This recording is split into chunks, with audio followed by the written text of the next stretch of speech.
Hello, everybody. It's me again, except I'm actually using my face this time. As you guys have all known, I did my face reveal today. And yeah, we have Marcus Cicero with us. How are you doing, Marcus? I'm good. Another fun time to do another fun podcast. This one's gonna piss people off too, like they all do. Yeah, these podcasts typically do. Now, this is not going to be I guess a communist propaganda podcast, if this makes sense. We're going to be critically analyzing this book here, where for the most part, it's highlighting the, I guess, conflict that occurred between Stalin and Leon Trotsky, particularly. And I think that this is an important topic that needs to be talked about regardless of what civilization you're from, because this dialectic or this conflict that went on internationally, it's affected all corners of the earth. I mean, there's a reason why Leon Trotsky died in Mexico, you know? Like, it wasn't just America or Russia that was impacted by what was going on here. The whole world was being impacted.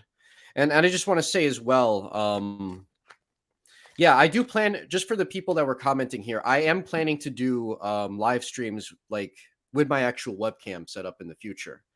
It's just I have to buy lighting equipment and that shit's expensive, and I have other pressing matters at the moment. So I'll get to it. But yeah.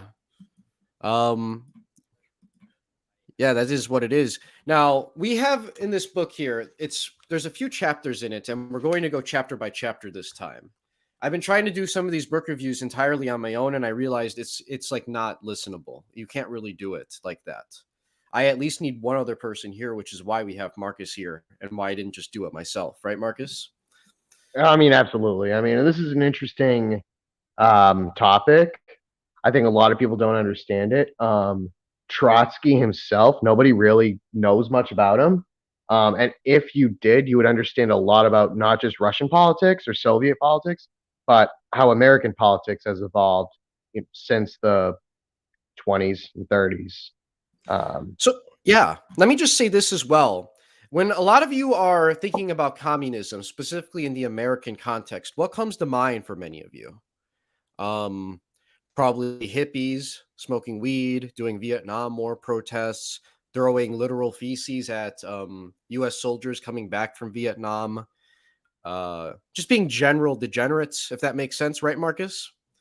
I mean, yeah, pretty much. You might think it depends. If you're in a right wing circle, they're going to tell you the communism equals race mixing, equals black people get free stuff, whitey doesn't get it.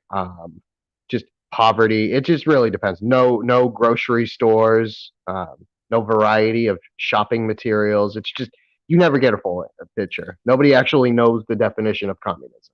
Now, Marcus, something I want to highlight here is the fact that, when all of these so-called communists in America were essentially just very degenerate hippies, you might ask yourself, why were Russians in Russia under actual communism? Why weren't they acting like this? Why weren't they just a bunch of hippies? Why were these hardened men that had defeated one of the most powerful superpowers in the world? And I'm talking about Nazi Germany. How did this happen? Well, this is why it's important to understand the struggle that occurred between Leon Trotsky and Joseph Stalin.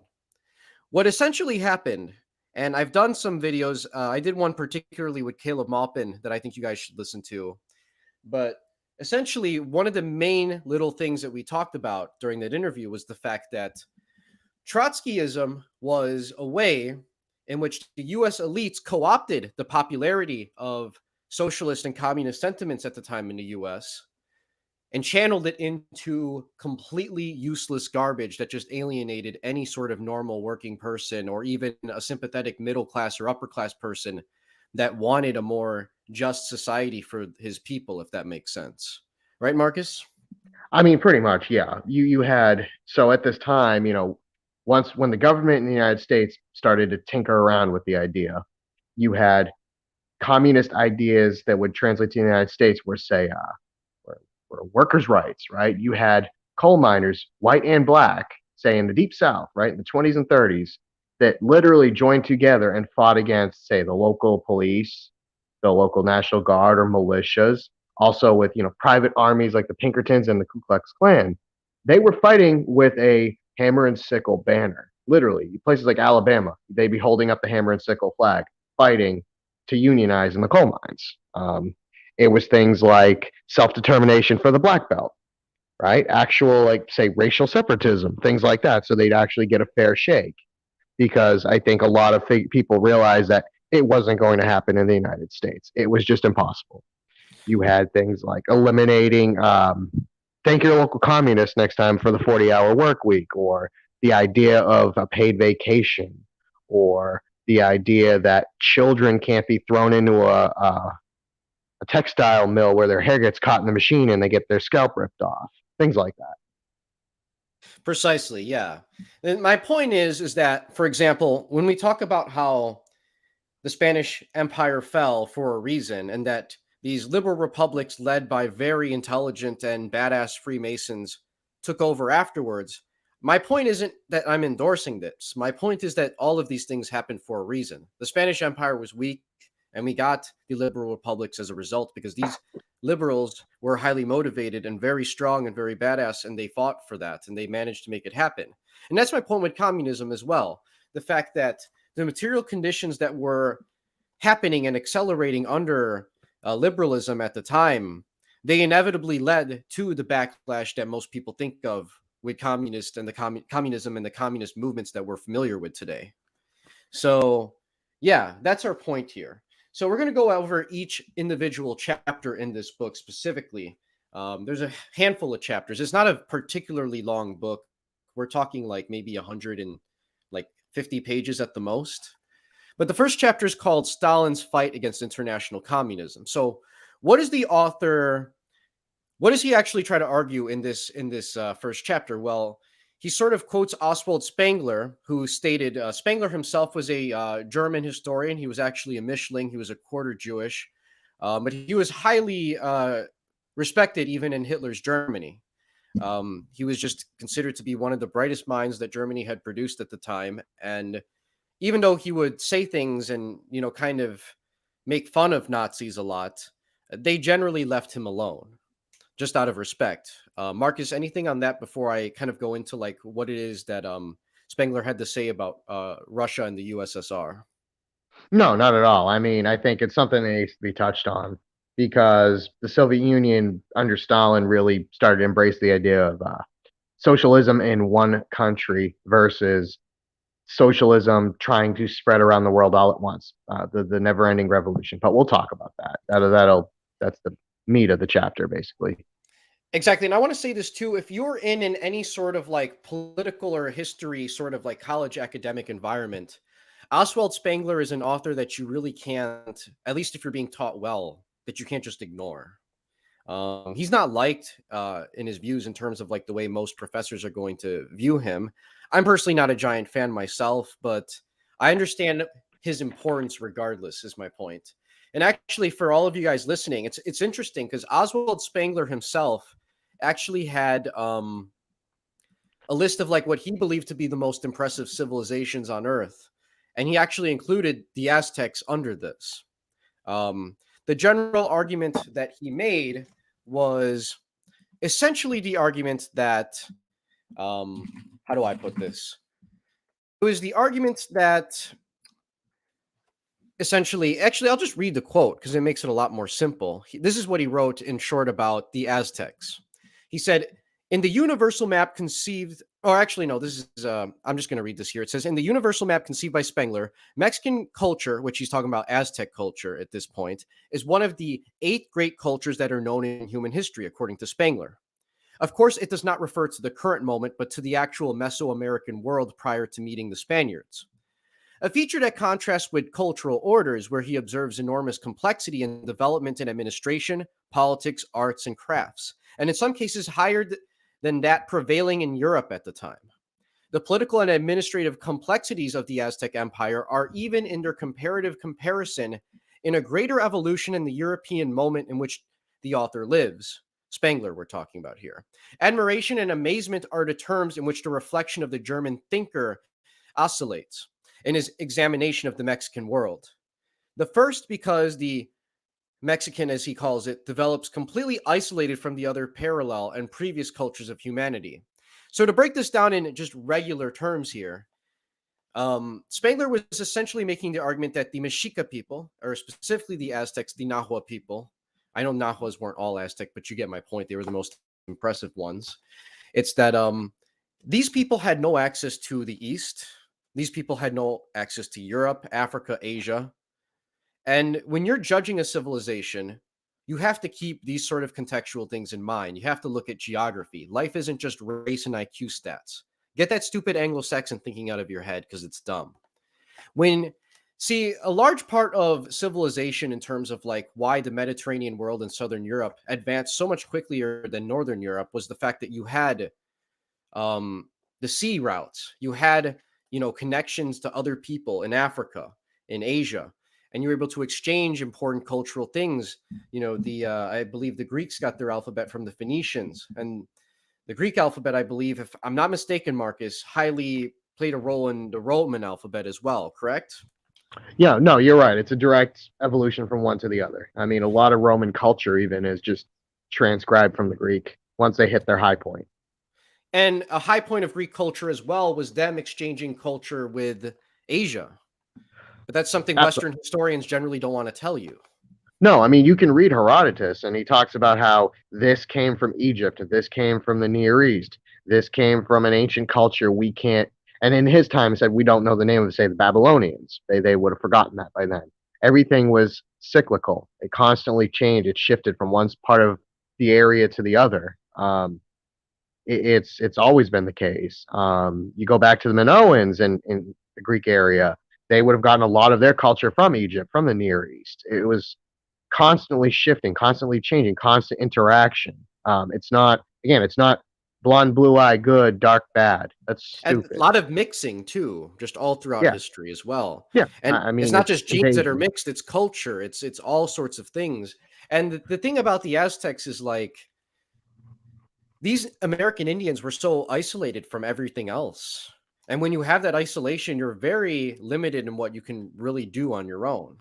So that's why Spengler, one of the most respected authors in Nazi Germany, that's why he considered the Aztecs to be one of the most impressive civilizations ever known to man. But yeah, moving on, why we're talking about Spengler?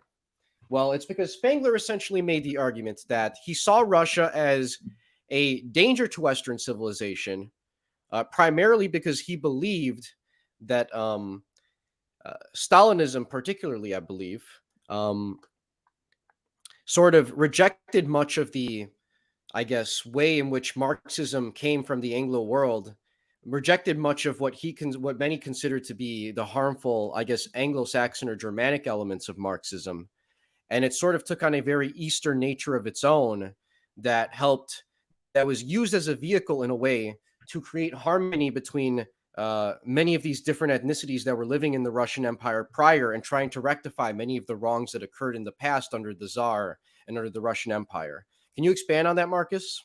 Okay, yeah. This is going to piss a lot of Marxists off right now.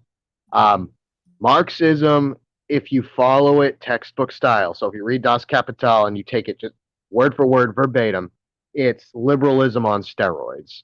It's the end result of the liberal way of thinking. Marx was a German of Jewish descent. He was actually born, or his father baptized him as a Lutheran, but that's beside the point. He was a German. He moved to England. He dealt with English writers. He corresponded with English and German writers and philosophers at the time. Everything he wrote was influenced by the Anglo spirit, which is liberalism. It changes. If we look at it today, it may seem a little bit reactionary, but it's liberalism. It's on a constant trajectory towards ever increasing weirdness. Well, Marcus, Uh, real quickly, let me just say this quote that was in the book since you just brought that up, just to kind of prove our point. So this is Marx talking about free trade. So it says, quote, generally speaking, the protectionist system today is conservative, whereas the free trade system has a destructive effect. It destroys the former nationalities and renders the contrast between workers and middle class more acute. In a word, the free trade system is precipitating the social revolution. And only in this revolutionary sense do I vote for free trade. Make things worse, he's an accelerationist. You see it in right wing circles and you see it in left wing circles. Make things so bad that the masses revolt. There's no guarantee that they will. It just could get ever shittier and you end up in a miserable state of existence. Marx was a pure accelerationist. He wanted things to, he would say, okay, I'm just going to kind of go off on a tangent. He would correspond with Dickens, right? And But Dickens Charles was the Dickens, kind that, Charles Dickens, yeah, just so everybody knows. and Dickens is more, he was a, I guess you'd call him a Marxist sympathizer. He saw the conditions in the mills, he saw the conditions in the cities, he saw the undernourished and sick children, people living at 20 to a room, and he wanted reform. He wanted to fix things, he wanted to change things. Marx didn't want to do that right away. It had to get worse so the masses would rise up. There's a difference between the two. Yeah, That's it. absolutely. Absolutely. Yeah. I thought you were just going to go on a tiny bit more, but yeah, that's But important to highlight. And but But that's the thing. Well, I was going to say that's the thing about Marx. Like I'm a sympathizer. I think a lot of his critiques are 100% accurate. I think he makes a lot of very valid points. I think a lot of his ideas and philosophy can be brought into the world. But at the same time, if you take it verbatim, it's an Anglo system. It doesn't work, and it wouldn't have worked in Russia, just like it doesn't work in China or Vietnam or Cuba.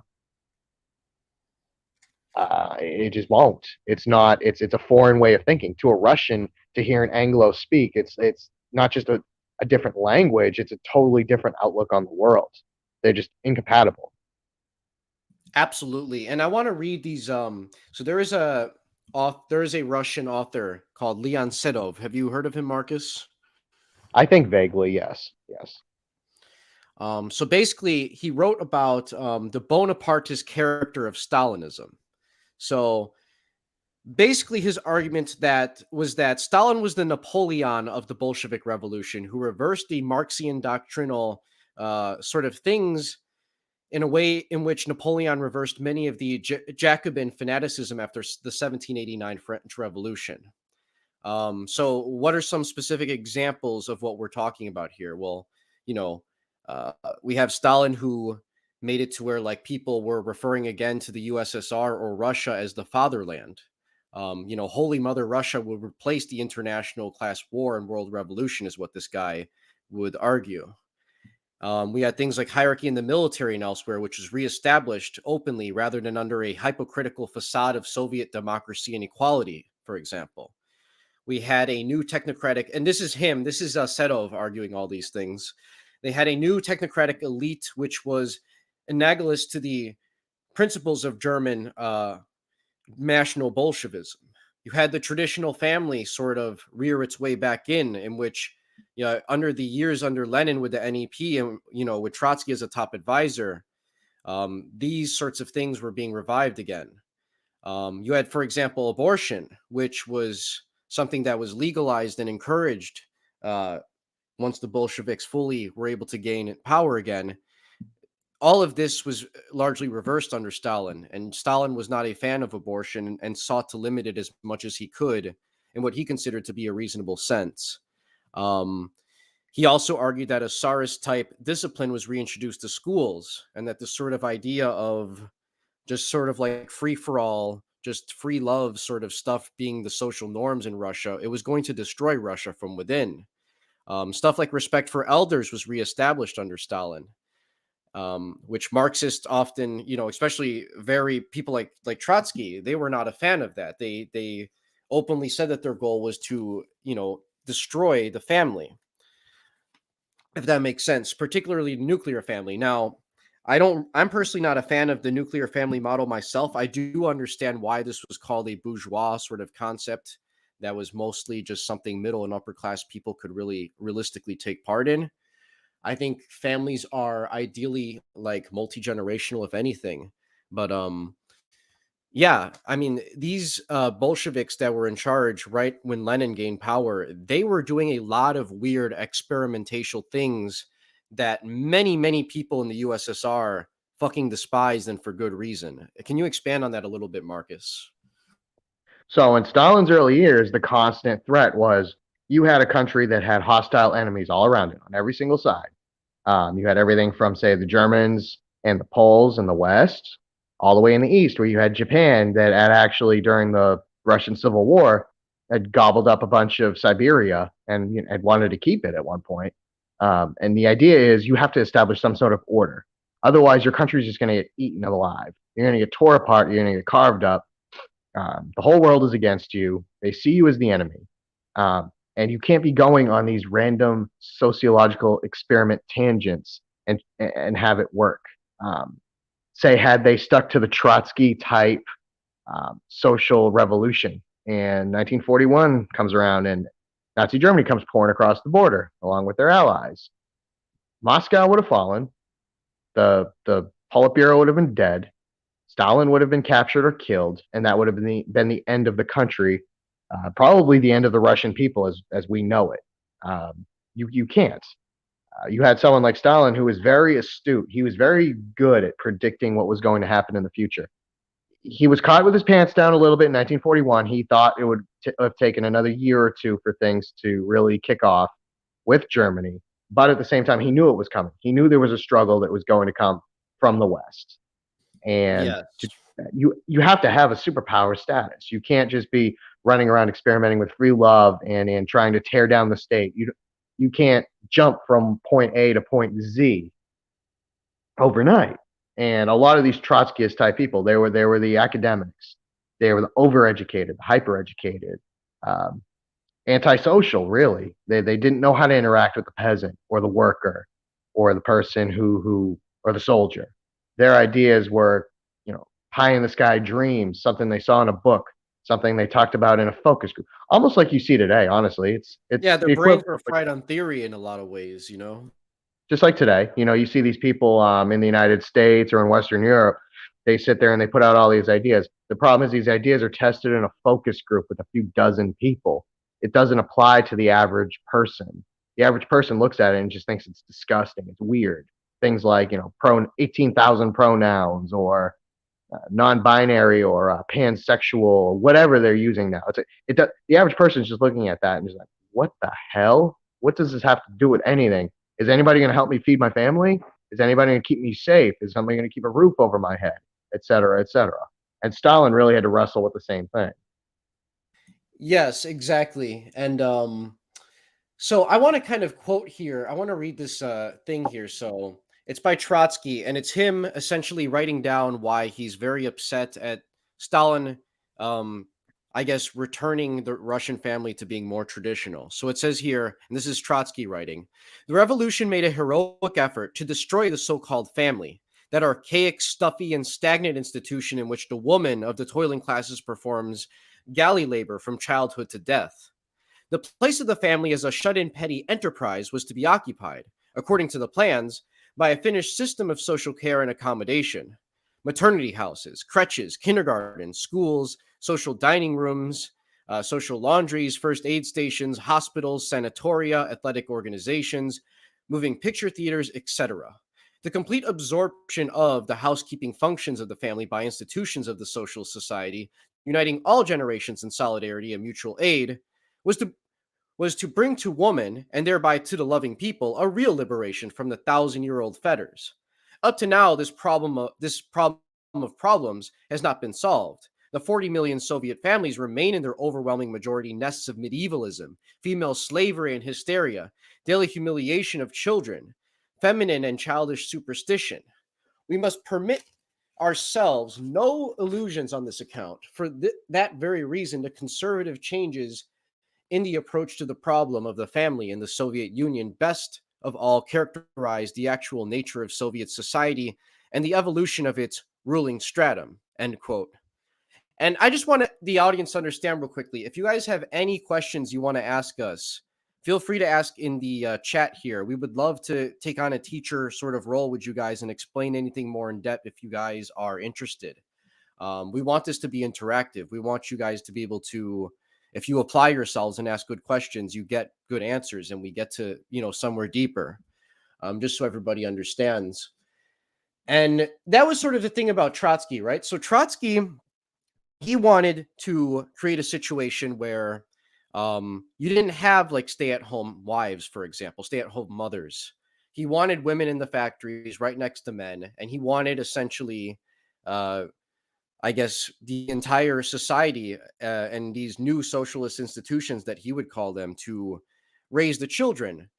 But the big struggle that would take place between Trotsky and Stalin in this specific thing, and we'll go into more detail during this chapter as we read more passages, is the fact that they tried to undo a lot of things that were just natural for Russians.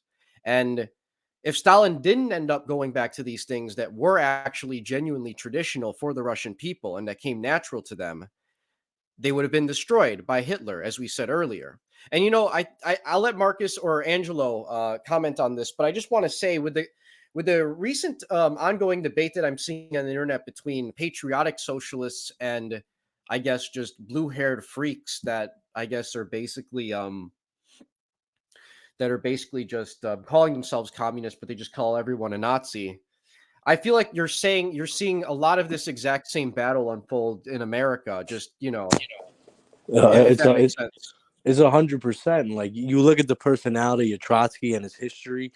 Um, One, the Bolsheviks said, "You know what, Trotsky, you're too a little bit ideological." Like he was literally the Reed theory kid, and he wasn't a Bolshevik until they started losing the war. He was a Menshevik. Like he is literally a modern communist, some intellectual loser that says Reed theory and all is always switching up sides for his his betterment. Yeah, Yeah, I mean, pretty absolutely. much. And Angelo, can you introduce yourself here in case there's anyone new listening to you? What's up? I'm Angelo. I'm Stalin's biggest supporter. He didn't do anything wrong. He's our resident Hey, maybe we Marxist here. Hey, maybe we can talk about the Holodomor and how it's just a complete Western racist uh, talking point. Half of it's not true. No, Stalin did not say, "I'm going to starve every white Ukrainian to death." That didn't happen. That's right, cracker. We starving your ass. Like they didn't do that. He personally I don't think ate the all word the grain. I don't think the word white in the racial sense of the West ever came out of Stalin's mouth as long as he lived. Let's just be real. Also, if you look how Trotsky describes Stalin, like this motherfucker was real classist about him. He's like, he's just some country bumpkin criminal. He doesn't know how to run a nation. Kobo would have fucked him up. Oh yeah, absolutely. And so let's talk about abortion though on this topic. Um so it says the pioneering of abortion rights by the Leninist regime was celebrated as a great achievement of Bolshevism, which was, however, reversed by Stalin with the celebration instead of motherhood. In terms that are today conventional throughout the Western world, Trotsky stated that due to the economic burden of children upon women, quote, it is just for this reason that the revolutionary power gave women the right to abortion, which in conditions of want and family distress, whatever may be said upon this subject of eunuchs and old maids of both sexes, is one of her most important civil, political, and cultural rights. However, this right of women, too, gloomy enough in itself, is under the existing social inequality being converted into a privilege, end quote. And that's sort of like the thing here. Trotsky does not want women to ideally be mothers. He wants them to get abortions. He wants them to have sex with whoever, even be polyamorous. He encouraged this sort of thing. And, you know, he wanted women to just be working 24/7 when they weren't just getting dicked down by guys. And it's like, what does this sound familiar with in today's times? Can you see any sort of this cultural attitude in today's society? That's what I'm sort of asking the panel and the audience, the panel directly, but the audience rhetorically here. Oh, I mean, it's nihilism. It's just cultural nihilism. A nation can't be built that way. A nation can't stand that way.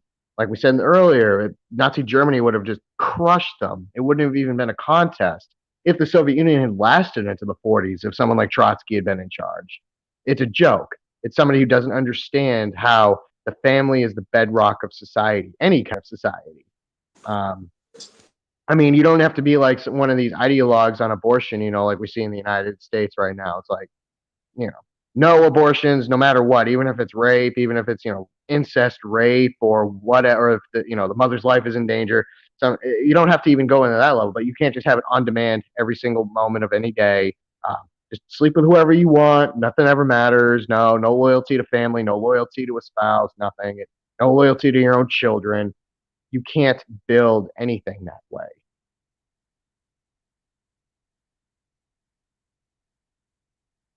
Yeah, you absolutely cannot run it like that in the slightest, and I think that's why you see society sort of crumbling right now because unfortunately Trotskyism was ended up being, one of the very dominant ideologies post World War II that would essentially take over America and the West for the most part.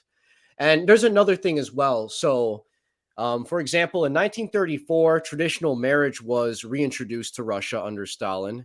Wedding rings were actually banned since the 1920s. These were again produced. Uh, the austere and depressing atmosphere of the old Bolshevik marriage ceremony was replaced with more festive and prolonged celebration. Divorce, which the Bolsheviks had made easy, causing thousands of men to leave their families, was discouraged by raising fees. Absentee fathers were obliged to pay half their earnings for the upkeep of their families. Homosexuality, decriminalized in 1922, was recriminalized in 1934 by Stalin. Abortion, legalized in 1920, was outlawed in 1936, with abortionists liable to imprisonment and fined to up to 300 rubles. There was exception for hereditary illnesses for abortion, but that was about that, and one could argue that this was even probably eugenic in nature, and which again sort of proves that, at least in my opinion, that acting like fascists have some monopoly on eugenics, I think, is not a historically accurate thing to say. I don't know. What do you guys think about that?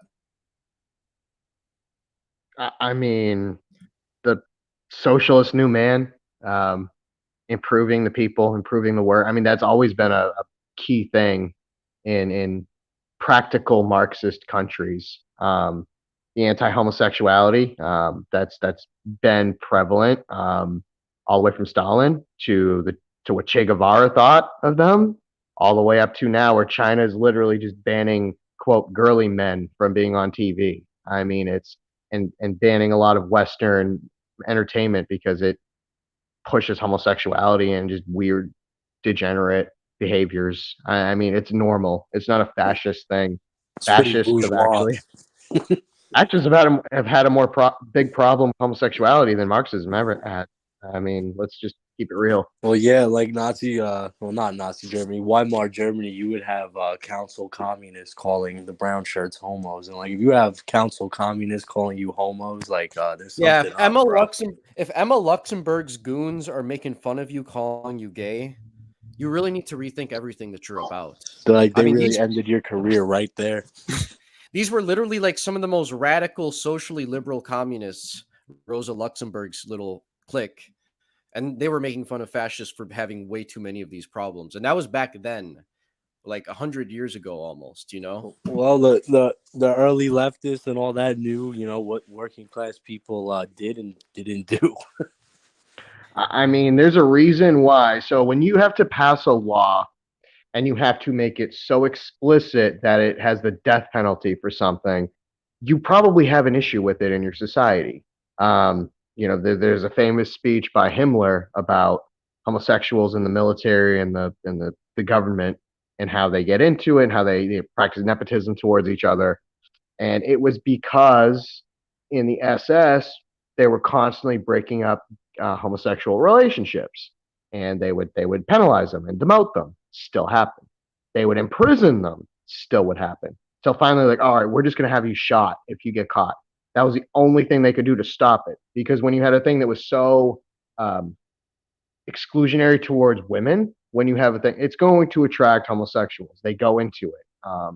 It's just a guarantee. Things like the Boy Scouts, things like the Catholic priesthood. It's just one of those things. If you say everybody has to be quote celibate and never marry and have no contact with women, well, a lot of people are going to be, they do it out of purity or moral purity.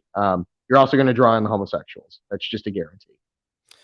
Precisely. And so there's something we can go over a little bit if any of you two are sort of familiar with. This is not something I am super well read on, but a large part of this chapter as well goes over sort of like music. It makes the argument that Stalin, in many ways, started to get Russia or the USSR as a whole to sort of embrace classical music again and to sort of reject things like crude nationalism and other sort of like weird experimental music, if that makes sense. Do any of you guys know anything about this and have anything to chime in I before I read a I know question of from it the audience? more about on the art side. How So we'll go over the art, but I just meant for the music because are you we'll talking have about like how passages he for art. revived like the great what is it he called them, the nationalist composers?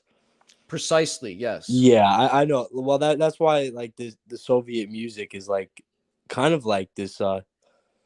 It's pretty trad and bass, and because at the time was what was this the early 1900s, so you had like avant-garde music and all that, and you know it to to Stalin, that's probably not the best idea when you want your nation to be this firm thing to start adding experimental and new forms of art and music at that point too. Exactly, yeah. And the author sort of makes the argument that Stalin was, I guess, made the conscious decision of trying to encourage Russians to, I guess, not embrace bourgeois culture, which he believes was being pushed by these ruthless cosmopolitans in the USSR, and to start embracing a sort of like genuine sort of socialist folk, I guess, music and art, if that makes sense. You had things like I think like what is it called, like communist realism, if I'm not mistaken. Is that the correct term? Socialist realism, Socialist realism, exactly. which is just like depicting men working or coming home and eating with their family. Yes, and we have a Basic, question. wholesome. Exactly, and we have a question from the audience here. It says, "Is the document Red Symphony legit or is it a forgery?" It's about the Stalin versus Trotsky stuff. So is anyone aware of this? So here's what I know about the Red Symphony. I know it's a record of an interrogation of Christian Rakowski by an NKVD agent revealing a quote unquote world Jewish conspiracy that would threaten Stalin. I guess that's the context. People really, I guess they debate on whether it's This is true or like the not. I doctor's plot. personally, things like that, yeah, which isn't addressed till the end of the book, but it's like, yeah, I'm sure there were definite factions of I guess Russian Jewry that really disliked Stalin, and they were more on like, again, the ruthless cosmopolitan side. But that doesn't change the fact that there were many Jews as well that were completely on board with what Stalin was doing and opposed things like Zionism and such. Well, But there's this yeah, dude called the Ushanka Show, and he lived in the Soviet Union. And one of the most like common stereotypes of Jews is that they were just very skeptical of the Soviet Union in general for like up until like the 90s till it collapsed. yeah, no, absolutely. I mean, there were definitely things going on there, and so let me see here. Yeah, I mean, the Red Symphony, I have no idea whether that's true or not, It's just something that I am not really up to date on. Now, let's go into chapter 2 then. Basically, Stalinism and the ruthless cosmopolitans. So, Marcus, can you sort of, if you know, can you sort of summarize like, Stalin's, I guess, war against ruthless cosmopolitans and why I guess this upset a lot of people that I guess many people that were considered to be like more elite Jews, if that makes sense. In a So sobering definition. There's one that isn't yeah, just no, considered I mean virulent and we crazy. no, I mean it's just this is just facts. It's none of this weird Wignat racist crap, white nationalist nonsense. So it's 1948. Israel was created. It was part of the it was a partition. England granted the territory as a home for Jews. There was a war fought with the what became the Palestinian people in that part of the world. Israel attacked, took up some more land, but whatever. It was Jews from all across Europe started to settle. The problem in the Soviet Union is you ran into a situation where, okay, I guess you had people of Jewish descent, some, not all, not by any means all, that had more of a loyalty towards this new nation than they did to the Soviet Union and the socialist experiment. They were more loyal to their people rather than the working class and to the proletariat. Um, You started having issues with covert funding and covert support, espionage, things like that. Again, not a conspiracy, it's just a fact. It's understandable too. If you have a people, right, with a long history, a deep culture, as the Jews do, I'll give them that. They have a long established tradition, and you'll have members that are like, hey, wait a minute, I have a sympathies towards them more than I do towards this nation. Talking about the Soviet Union, and it became an issue. Stalin had to start cracking down on it. It takes away, it weakens the spirit, and especially when a lot of these supporters were in the elite. They were very well educated. They were very connected. They had ties to the rest of the world. That causes a problem, especially at the time when you started having what became the Cold War breakout between West and East. Precisely. And let me just say this as well. Jews were not the only people in the USSR who questions of whether their ethnic loyalty was going to undermine the socialist federation that existed.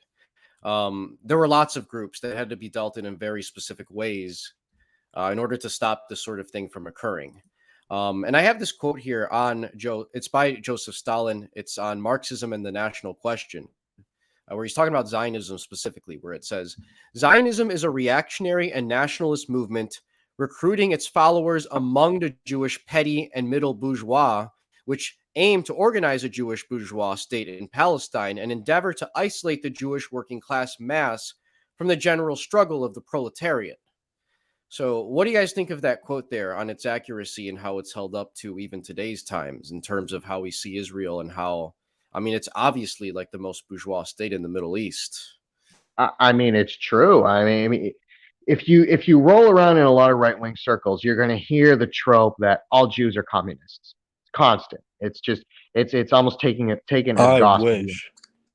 I mean, it's and the average Jewish person is not a communist or a Marxist or a socialist. They may have some socialist type thinking, but then again, most of the world does compared to the United States. Um, most are very hyper capitalist. Israel is a very hyper capitalist system. They have social safety nets, programs, but so does all of Europe. It's kind of, there's countries in Africa that have universal health care. I guess taken from an American standpoint, I guess that's socialism. But and the issue was, yeah, Israel was founded as a capitalist, democratic type state. It wasn't, and Bro, it that was became literally there as like another front against communism in the East. exactly. And Stalin saw that It's from day literally one. an Anglo-American creation with the help of their historical Jews. Yes, yeah.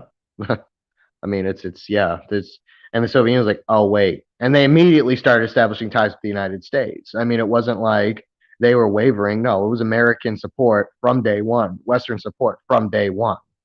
And that leads back to go further in time why the Soviet Union used to arm a lot of these Arabic countries. It's just because, yeah, Israel was so locked into the Western camp and always has been. Yeah, exactly. And I want to read this here, this little excerpt here on abstract expressionism, America's official art. So it says abstract expressionism was the first specifically so-called American art movement. Jackson Pollock, the central figure in the abstract expressionism, was sponsored by the CIA's Congress for Cultural Freedom. He had worked in the Federal Artist Project from 1930 to 42, along with other leftist artists, painting murals under Roosevelt's New Deal regime. Abstract expressionism became the primary artistic strategy of the Cold War offensive against the socialist realism sponsored by the USSR from the time of Stalin. As in much else, Stalin reversed the original Bolshevik tendencies in the arts that had been experimental and, as one would expect from Marxism, anti traditional. On the other hand, American social realism, which had been the popular American art form until the 1930s, was by the late 1940s displaced as art critics and wealthy patrons began to promote the abstract expressionists. Now, many of these theorists, patrons, and practitioners of abstract expressionism were Trotskyists or other type of anti-Stalinist leftists who were to become the most ardent Cold Warriors. Modernist art during the Cold War became a factor in the USA foreign policy. In 1947, the US State Department organized a modernist exhibition called Advancing American Art, which was intended for Europe and Latin America, reaching as far as Prague. The Trotskyites had formed an alliance with the anarchists of the modernist movement on the basis of Trotskyite condemnation of Stalinist art policy. It was a cultural offensive that was to be taken on board by the CIA, the Rockefellers, and other globalists and rootless cosmopolitans, as Stalin put it. In 1938, Andre Breton, a Mexican communist muralist, and no, it says Andre Breton, and then we have Mexican communist muralist Diego Rivera and Leon Trotsky issued a manifesto entitled Towards a Free Revolutionary Art. The manifesto was published in the autumn 1938 issue of the Partisan Review, a Marxist magazine that was of significance in the Cold War. Trotsky, according to Breton, had written the manifesto, which states, quote, insofar as it originates with an individual, insofar as it brings into play subjective talents to create something which brings about an objective enriching of culture, any philosophical, sociological, scientific, or artistic discovery seems to be the fruit of a precious chance, that is to say, the manifestation, more or less spontaneous, of necessity. Specifically, we cannot remain indifferent to the intellectual conditions under which creative activity takes place, nor should we fail to pay all respect to those particular laws that govern intellectual creation. End quote. Any quotes or anything you guys want to comment on this here, real quickly? Anything at all, you two, Marcus or Angelo? Trotsky's legacy and all this is just like it's what we have today. It's I guess what would you call that, like controlled opposition leftist pushing, which is just liberalism, like liberal arts, liberal music. Yes, and we talked about this before you came, Angelo, but this is sort of what we were trying to simplify for the audience that didn't know a lot about this, is that these Trotskyites who hated Stalin, they essentially decided they needed to co-opt the American left with the help of the CIA And the and rich, American conservatives. right, and American conservatives and all these rich Americans to essentially make it so that these leftist movements were just useless, stupid, disgusting, smelly hippies that would get Lumpen absolutely nowhere. proletariat garbage. It's why when you walk lumpen into proletariat garbage or fucking bourgeoisie degeneracy or liberalism. Liberalism and culturally left ideas are inherently like upper class and bougie. it's why when you walk into a DSA meeting nowadays, you're met with a bunch of rich, spoiled white children scolding you. And then when you tell them, it's like, hey, but I'm a Slav or whatever, I have some like you're white adjacent. It's like, but y'all are Anglo-Saxon trust fund kids. It's junk. I mean, these people are clowns, and it's why it never gets anywhere. It's why their greatest ever victory is basically having someone like Bernie Sanders. That's it. That's their claim to. That's their greatest height of achievement is Bernie Sanders. That's it. Yeah, exactly. And I need to read this section here as well. It's going to be important for this chapter. It says Trotsky wrote Towards a Free Revolutionary Art as a call for mobilization by artists throughout the world and Artists of the World Unite manifesto to oppose on the cultural front fascism and Stalinism, which to many leftists and communists are synonymous. Sound familiar, everybody? Trotsky wrote, quote, we know very well that thousands of isolated thinkers and artists are today scattered throughout the world, their voices drowned out by the loud choruses of well-disciplined liars. Hundreds of small local magazines are trying to gather youthful forces about them, seeking new paths and not subsidies. Every progressive tendency in art is destroyed by fascism as degenerate. Every free creation is called fascist by the Stalinists. Independent revolutionary art must now gather its forces for the struggle against reactionary persecution, end quote. The two individuals who did most to promote abstract expressionism were art critic Clement Greenberg and wealthy art and art historian Robert Motherwell. Just so you guys understand, Motherwell was a member of the American Committee for Cultural Freedom, and I believe a part of the U.S. branch of the Congress for Cultural Freedom, as was Jackson Pollock. Just wanted you guys to understand that. And so continuing, it says, Robert Motherwell, who was vigorous in propagandizing on the subject. Greenberg was a New York Trotskyite and a longtime art critic for the Partisan Review and The Nation. He had first come to the attention of the art world with his article in the Partisan Review Avant Garde and Kitsch in 1939, in which he stated that art was a propaganda medium and equally condemned the socialist realism of Stalinist Russia and the Volkish art of Hitler's Germany. His criticism of Soviet art policy being consistent with the 1938 Trotsky Manifesto. Greenberg was a particularly enthusiast for Jackson Pollock, one of the seminal figures of abstract expressionism. And in a 1955 essay titled American Type Painting, he lauded abstract expressionism as the next stage of modernism. Greenberg considered that after World War II, the USA had become the guardian of advanced art. On this basis, abstract expressionism was adopted by the establishment, and the CIA as a method of cultural subversion during the Cold War. Greenberg became a founding member of the American Committee for Cultural Freedom and was involved with this organization's executive policymaking. Greenberg continued his support for the Congress for Cultural Freedom even after the expose by the New York Times and Ramparts in 1966 of CIA sponsorship of this group and of influential magazines such as Encounter. Typical of a good Trotskyite, he continued to undertake work for the U.S. State Department and the U.S. Department of Information. So, what do you guys think about that, hearing that there? I think it's funny. Like, it's like, of course, the Trotskyist from New York. Like, it's not the steam fitter, the union worker. It's the art critic. And this is one thing I've seen with Trotsky and Trotskyists is that they've always been complacent with like bourgeoisie and old systems. Trotsky's whole idea was like the party shouldn't be involved in every political decision. So why don't we just dwell out the jobs to bougie Western intellectuals? It's always been complacent with the system, Trotsky. There's nothing really revolutionary about it. Yeah, absolutely. And, there might be some of you guys listening that come from more like right wing Hispanic parents, more traditional. And my point that I'm trying to put with you today is the reason you have this idea in your head of communism, in terms of like how it's spread in the US and how it's been in the US, in terms of who's promoting it, why it's like, all these culturally degenerate values. It's because of this. Stalin was nothing like these people. And a lot of these historically illiterate people that are trying to teach about the USSR in America, they have this idea that like Stalin is working with Trotskyites in the USSR to do cultural Marxism in America because reasons.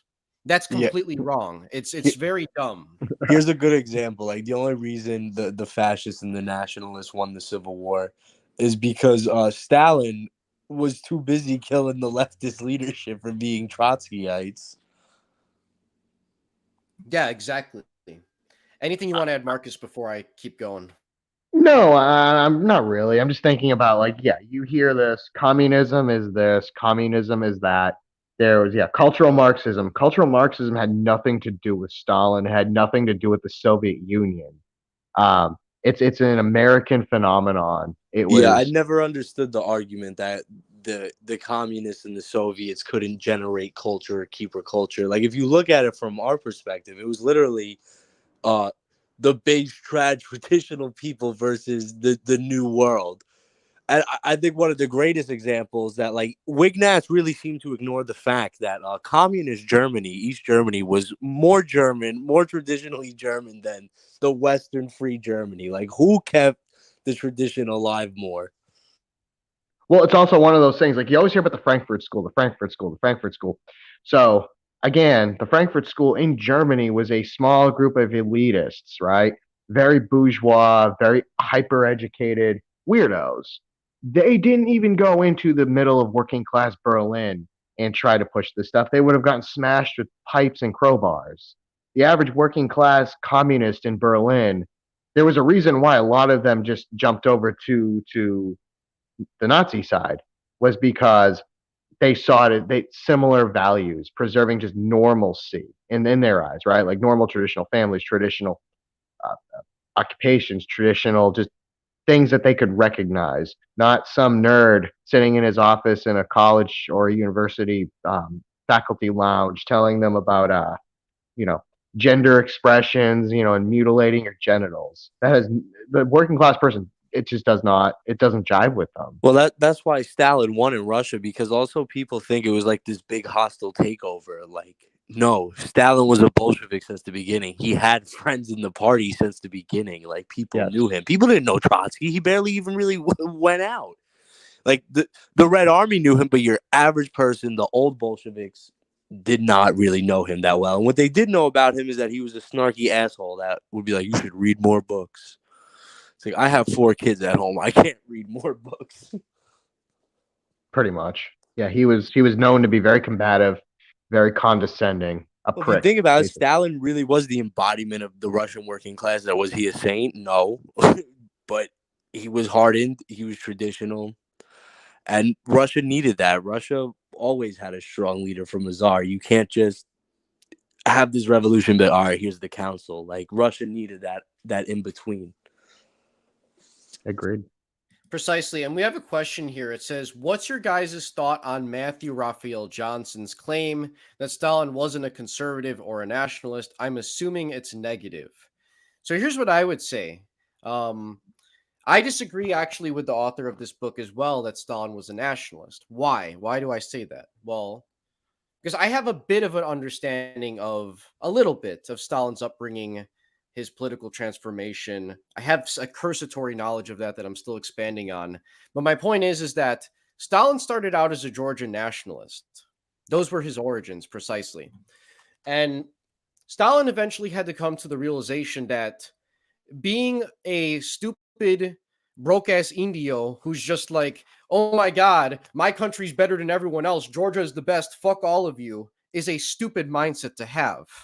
You're going to be politically irrelevant in this sort of context. My tin So shack is better than your tin shack. exactly. So Stalin, in a very big brained move, realized that being a broke ass Indio is not a smart thing to do. You shouldn't act like a broke ass Indio soccer nationalist.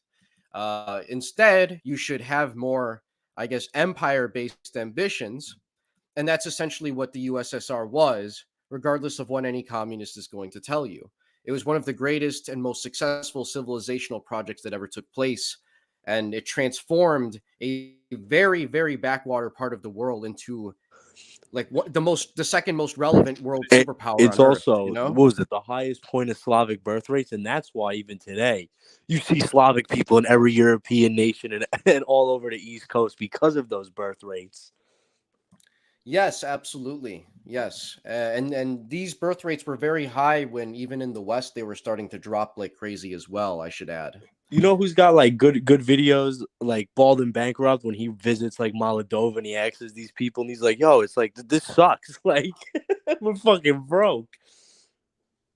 Exactly. And while we're on this topic of like the Eastern European countries as well, not just Russia, yeah, it's like these Eastern European rulers, many of whom were like very good at what they were doing, like Joseph Tito and even Stalin, they weren't nationalists, they were anti-nationalists. Now, were they patriotic? Absolutely. But Stalin and like Tito, for example, they would go after nationalists. Nationalists would be genuine, like ethnic nationalists would be imprisoned and Or persecuted and thrown treated down a like well. shit or thrown down a well. Why? Because let's use Yugoslavia as an example here. Under Joseph Tito with Yugoslavia, you had for the first time, all of these Balkan Slavs that basically hated each other and were not able to cooperate on anything. They were united under the same empire. They were able to put their ethnic differences aside, and they were actually able to experience very high living standards that these people do not experience to this day. You can find countless surveys, countless polls, countless just people being interviewed on the streets of like Yugoslavia, for example, places like Serbia, Bosnia, um, Slovenia, all these places. And people will tell you life was easier under Tito, under communism. And that's because communism to these Slavs specifically, and well, again, communism was not the same experience for everybody in the world. There were disastrous experiments, like like for example with Pol Pot um, in Cambodia. But communism in this specific part of the world was able to bring unprecedented living standards, industrialize things to an insane degree, while skipping, I guess, the free market stage that was what basically helped build up places like Germany, England, and France. Um, these Eastern European countries and even China were able to just skip the classical liberal step and go straight to just central planning and just nationally, through nationalization, just mass industrializing to a large scale. Now, what's important for the listener to understand, though, is you can build up a country like that pretty fast. And it was even successful for North Korea to have a very strong, centrally commanded economy that was primarily, I guess, like very, I guess in terms of like, it was very nationalization oriented, in which like there was Self-reliance. very few private property, private enterprises, things like that. I'm going to say this, and it might piss off a lot of communists, but the reason why China was able to adapt in the way the USSR ultimately wasn't was because they realized that this central planning, in terms of just everything's going to be nationalized, that this was going to limit you after a while. At some point, you needed to be able to have some form of healthy competition, some sort of actual like enterprise in markets, in order to be able to properly compete with the West. Now, the difference between China and America, for example, is, for example, you have like health insurance in China. That is a thing that people utilize there. The only difference is that when the Chinese government has such a powerful ideological and ethnic vanguard that, or civilizational vanguard, I should say, that is able to use these corporations and get them to, for example, when it comes to healthcare with insurance, they can make it so that drugs are actually a reasonable price for normal Chinese people. In America, these corporations just step all over the government and just say, no, we're going to sell, oh, an EpiPen costs $500 and you're going to sell it like that. Fuck what anyone else says and what's going on in their individual lives. In China, they don't do that. They say, hey, you want to do business here? You want to make some money? Sure, we can do that. But we're going to set the rules here. And if you don't like it, you can fuck off and we'll find someone else. And I think, honestly, this is what a lot of sort of third positionists who think that China is a fascist country, I get their mindset and why they're saying that. Because in a lot of ways, this is very corporatist minded. I would just argue that trying to project your fascist, weird, ethno nationalist ideas onto this Chinese civilization that's very multi ethnic is not a smart thing to do. And it's something that, like, grifters like Keith Woods do out of just desperation because they don't want to accept the fact that ethno nationalists are fucking irrelevant and they're always going to be civilizationally. Sorry for that rant, guys. Anything you want to comment? I just had a lot to get out there. No, I mean you're right. It's you got to look at one of the mistakes after Stalin, post Stalin, that the Soviet Union made was it didn't take advantage of new technology.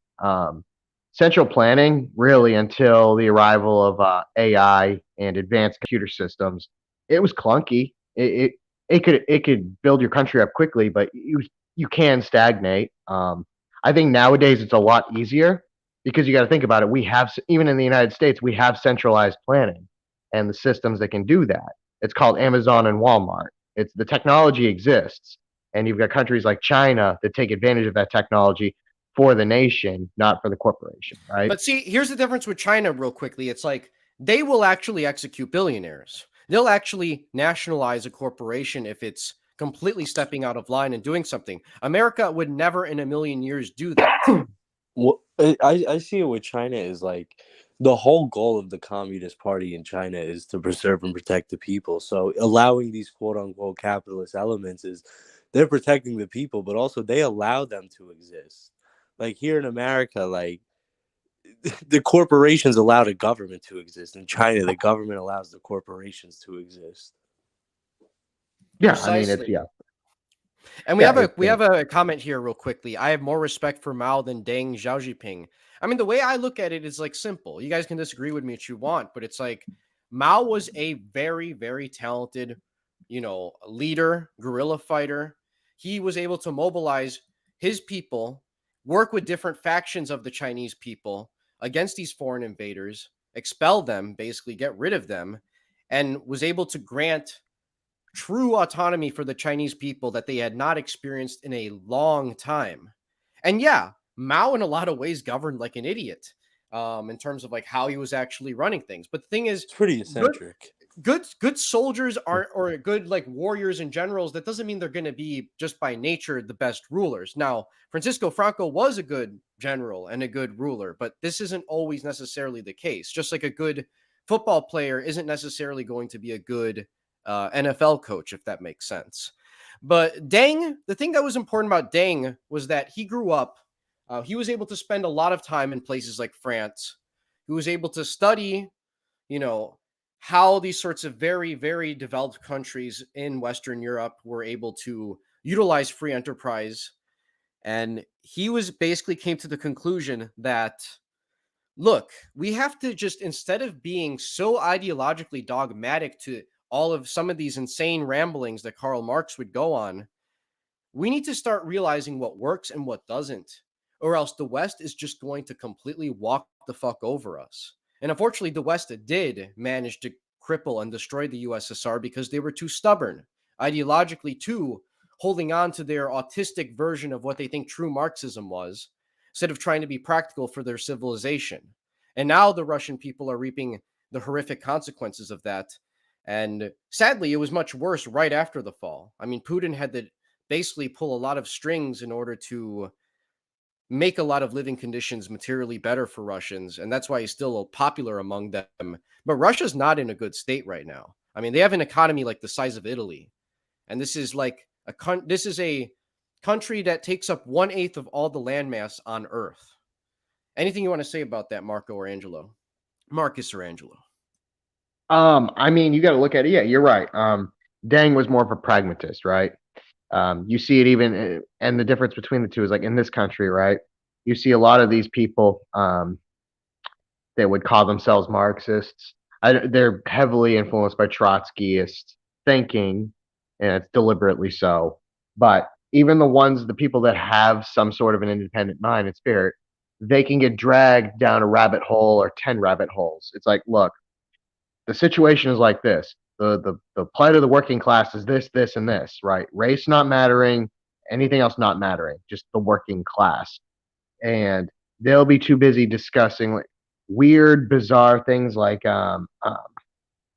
honorary whiteness. I saw somebody posted a chart today, and it had just like a list of, and it's just some dork in a college that must have come up with this. Like the different It's groups. something Like, working class people don't even know. Like, what the fuck no. that means? Well, it had like Chinese Americans and Japanese and Korean Americans as honorary white, and then it had like right above that you had Russians and all the various Slavic ethnicities as quote new whites, and you had the Anglos at the top, of course, as they're white, Wonder Bread white, and then but you had Vietnamese classified with the blacks as like the oppressed people. It's just nonsense thinking that's out of touch with the world.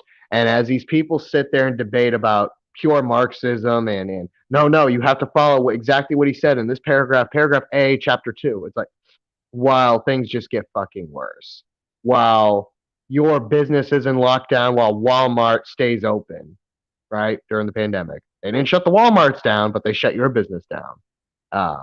While they throw open bribes to politicians, while Jeff Bezos is celebrating launching his rocket into space, while a tornado rips apart an Amazon warehouse and kills people because they wouldn't let him go home.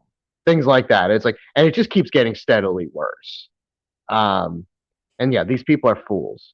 Someone like Deng at least saw things and was like, okay, we don't need to stagnate. We don't need to go through what's during his time it was the Brezhnev stagnation in the Soviet Union. He said we don't need to replicate that here because it's going to go down a certain road. Let's change things up a little bit.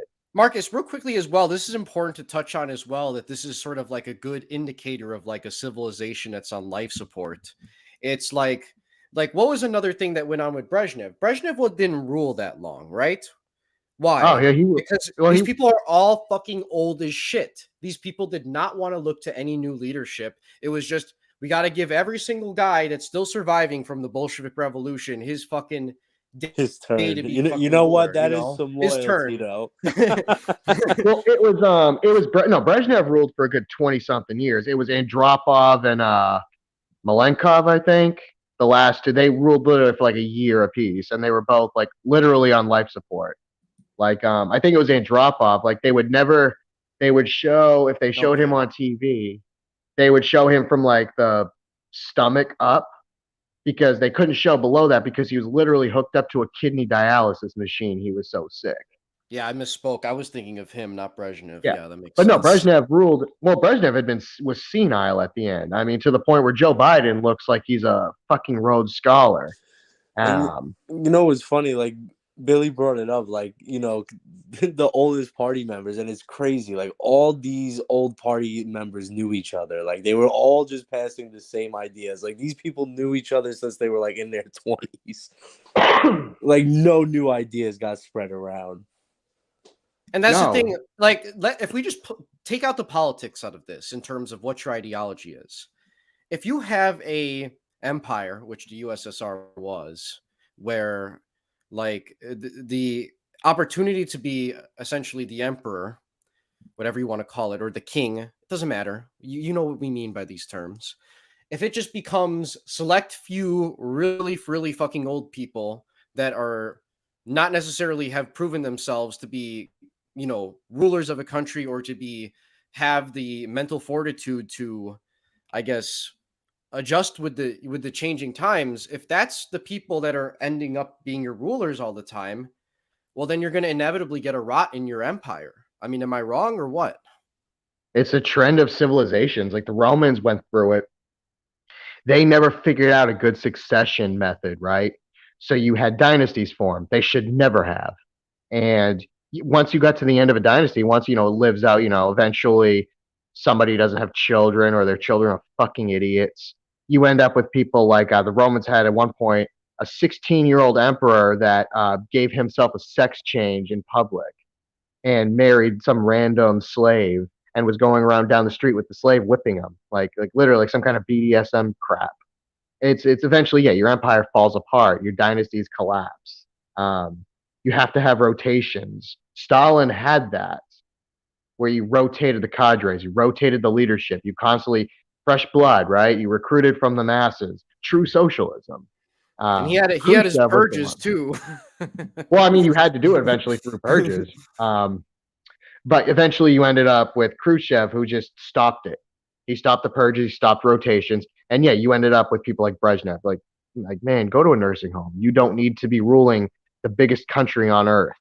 You don't need to be handling a country of 20,000 nuclear weapons and spaceships. Um, so The yeah, death of Stalin really betrays them pretty good, I think. Like he died and everyone just panicked and everything went to shit. That was a great movie. They're like, it's over. Steve Buscemi as Khrushchev, genius. Yeah.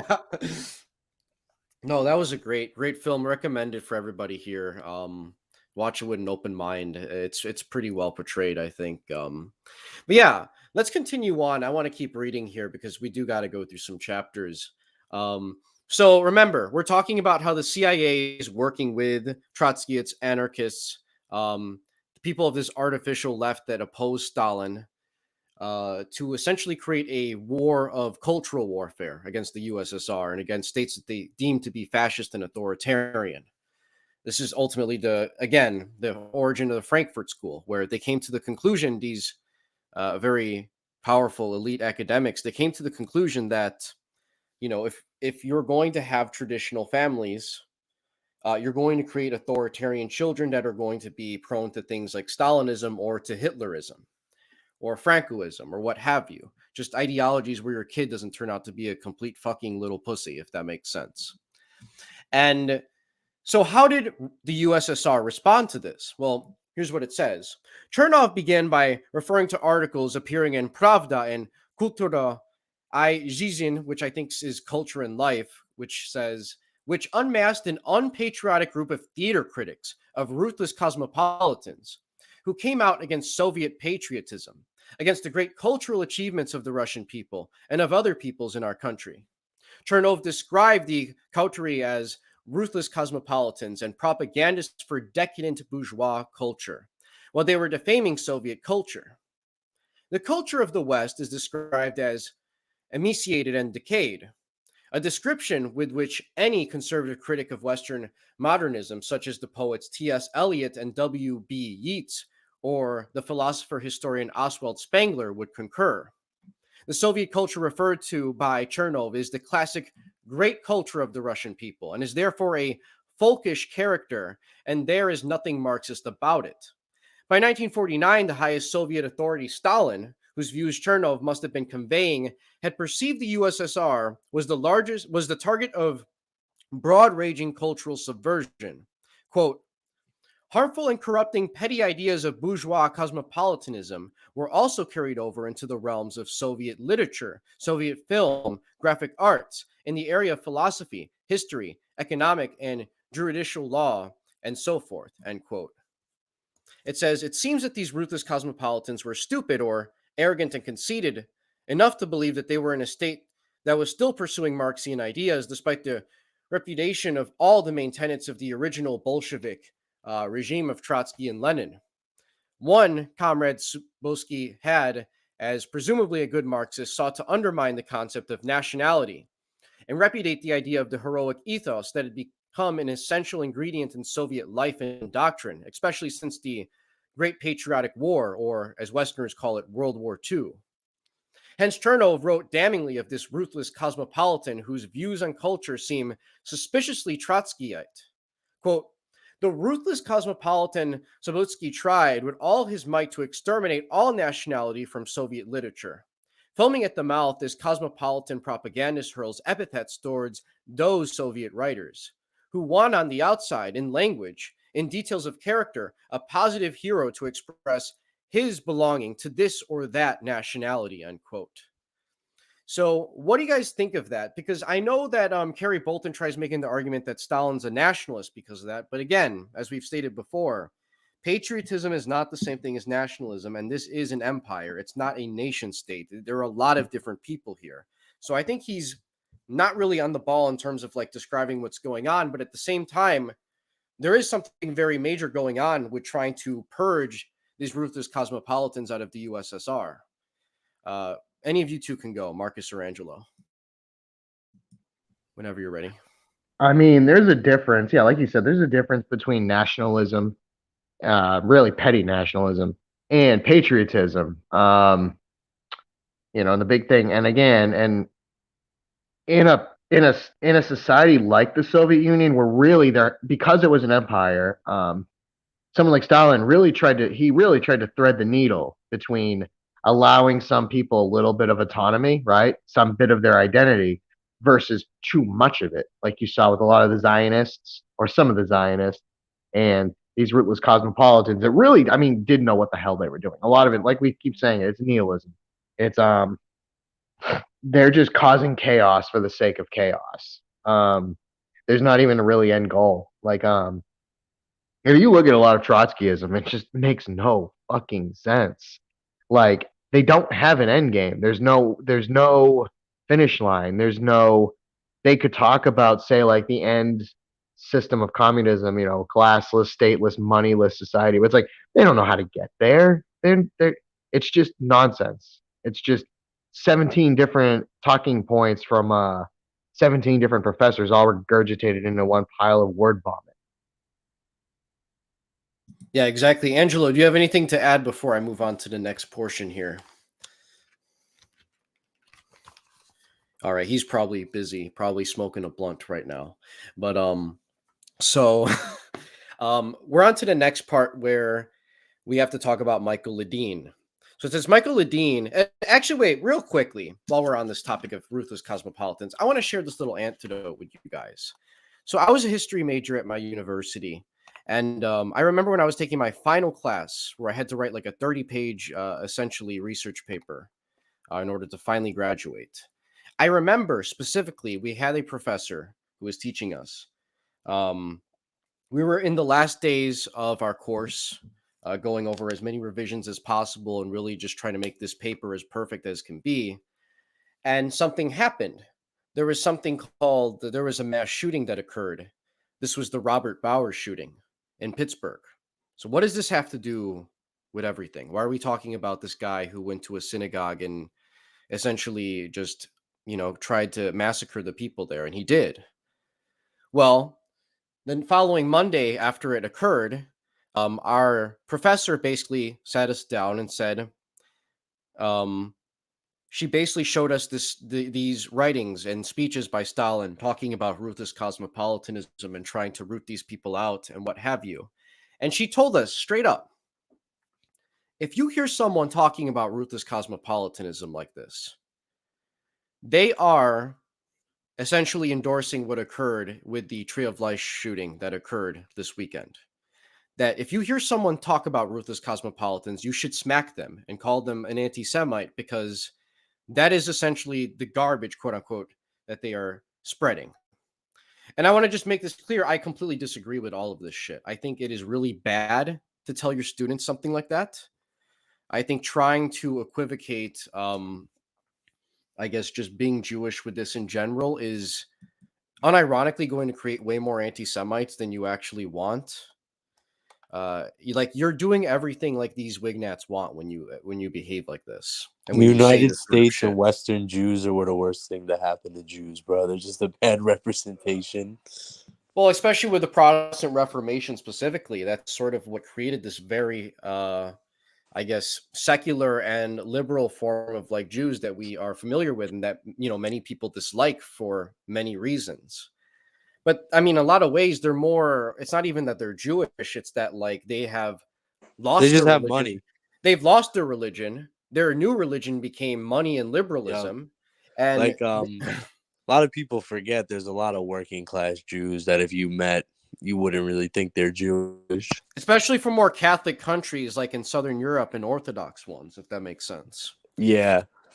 I mean, I was Yeah, I gonna say, never really met a rich Jew in my life. I mean, I've heard rabbis say that when a Jewish person gives up their religion and they assimilate into the society, that their purpose in life is gone. Um, they become almost disoriented. They become confused, and that's where you see a lot of these weird traits pop up. And this is coming from a rabbi. This isn't some kind of a Wignat trope or whatever. They were just talking about their own people, people that they interact with on a daily basis, people they share, blood and heritage with. They say that religion keeps them together. It keeps them sane. And I guess you could say the same thing about whites. A lot of whites. I mean, look at them. They when they abandon God or they become these weird flavors of Protestant or totally secular, look at what they can come up with. Look at what they're capable of. Look at the weird shit that you can see on places like TikTok. There's a lot of Jews in New York that say like living in the diaspora is the best thing to happen because it keeps them in the struggle. It reminds them. And I can kind of see what they say. Look at Tel Aviv. It's the gayest place in the Middle East, bro. Yeah, I mean, it's a conservative talking point. Like, you have to be happy that it is, and that's why we got to support it. Because again, conservatives aren't lying when they say Israel is unironically like spreading American values all over to a region of the world It's that has really literally never had it. their son. Israel is America's son. Israel does not boss America around. America does at the end of the day. And if there's ever going to be a conflict between those two countries, Israel's not going to win. And yeah, anything to add to that? I mean, it's like you see, yeah, it's America's disgusting love child. I mean, you hear like the Shining America City. and England adopted him. Yeah, gay adoption. I mean, no, America had the shining city on a hill. Look what came out of this country. Just look at the disgusting social experiments and just culture Just look at destroying. their leaders. Why do they look so comically evil and like gross? And then Israel is like, again, literally, Jerusalem is literally on a hilltop. It's the second shining city on a hill. It just copies what the United States dishes out. All these Wignats will be like, oh, these Jews came to America and just took everything over. They just beat us up and took control, even though they were illiterate from Eastern Europe. No, it's when they came here, when you had their elites, right? They're educated ones. What they saw in the Anglo-American system was their land of milk and honey. It was perfect. Well, that's Like, ultimately the thing that Wignats don't want to acknowledge. It's that like a lot of these original settler stock Anglos, you can read their own diaries. they call themselves Israelites all the time. And that's sort of the Literally. thing. Like Jews in the Anglosphere are a unique byproduct of the Protestant Reformation that took place in not just the UK, but also in Germany as well. There is a reason why Russian Jews were of a very different nature until they moved to the US and were deracinated to a large degree, if that makes sense. And it took a while too, though. Jews up until like the '60s really weren't the Jews in the United States we know today. They And, got money and they started acting funny. and even to this day, say what you want about secular Jews, they still are holding on to their ethnicity much stronger than most white Americans. Yeah, Why? like Because, Meyer Lansky and his Jews went to go beat up a bunch of Nazis in New York. Like, come on now. but it's more than just that. It's just like, let's just be frank here. Your average American Jew doesn't believe in God. He doesn't believe in the Torah. He thinks it's all bullshit, but he still goes to temple. Why?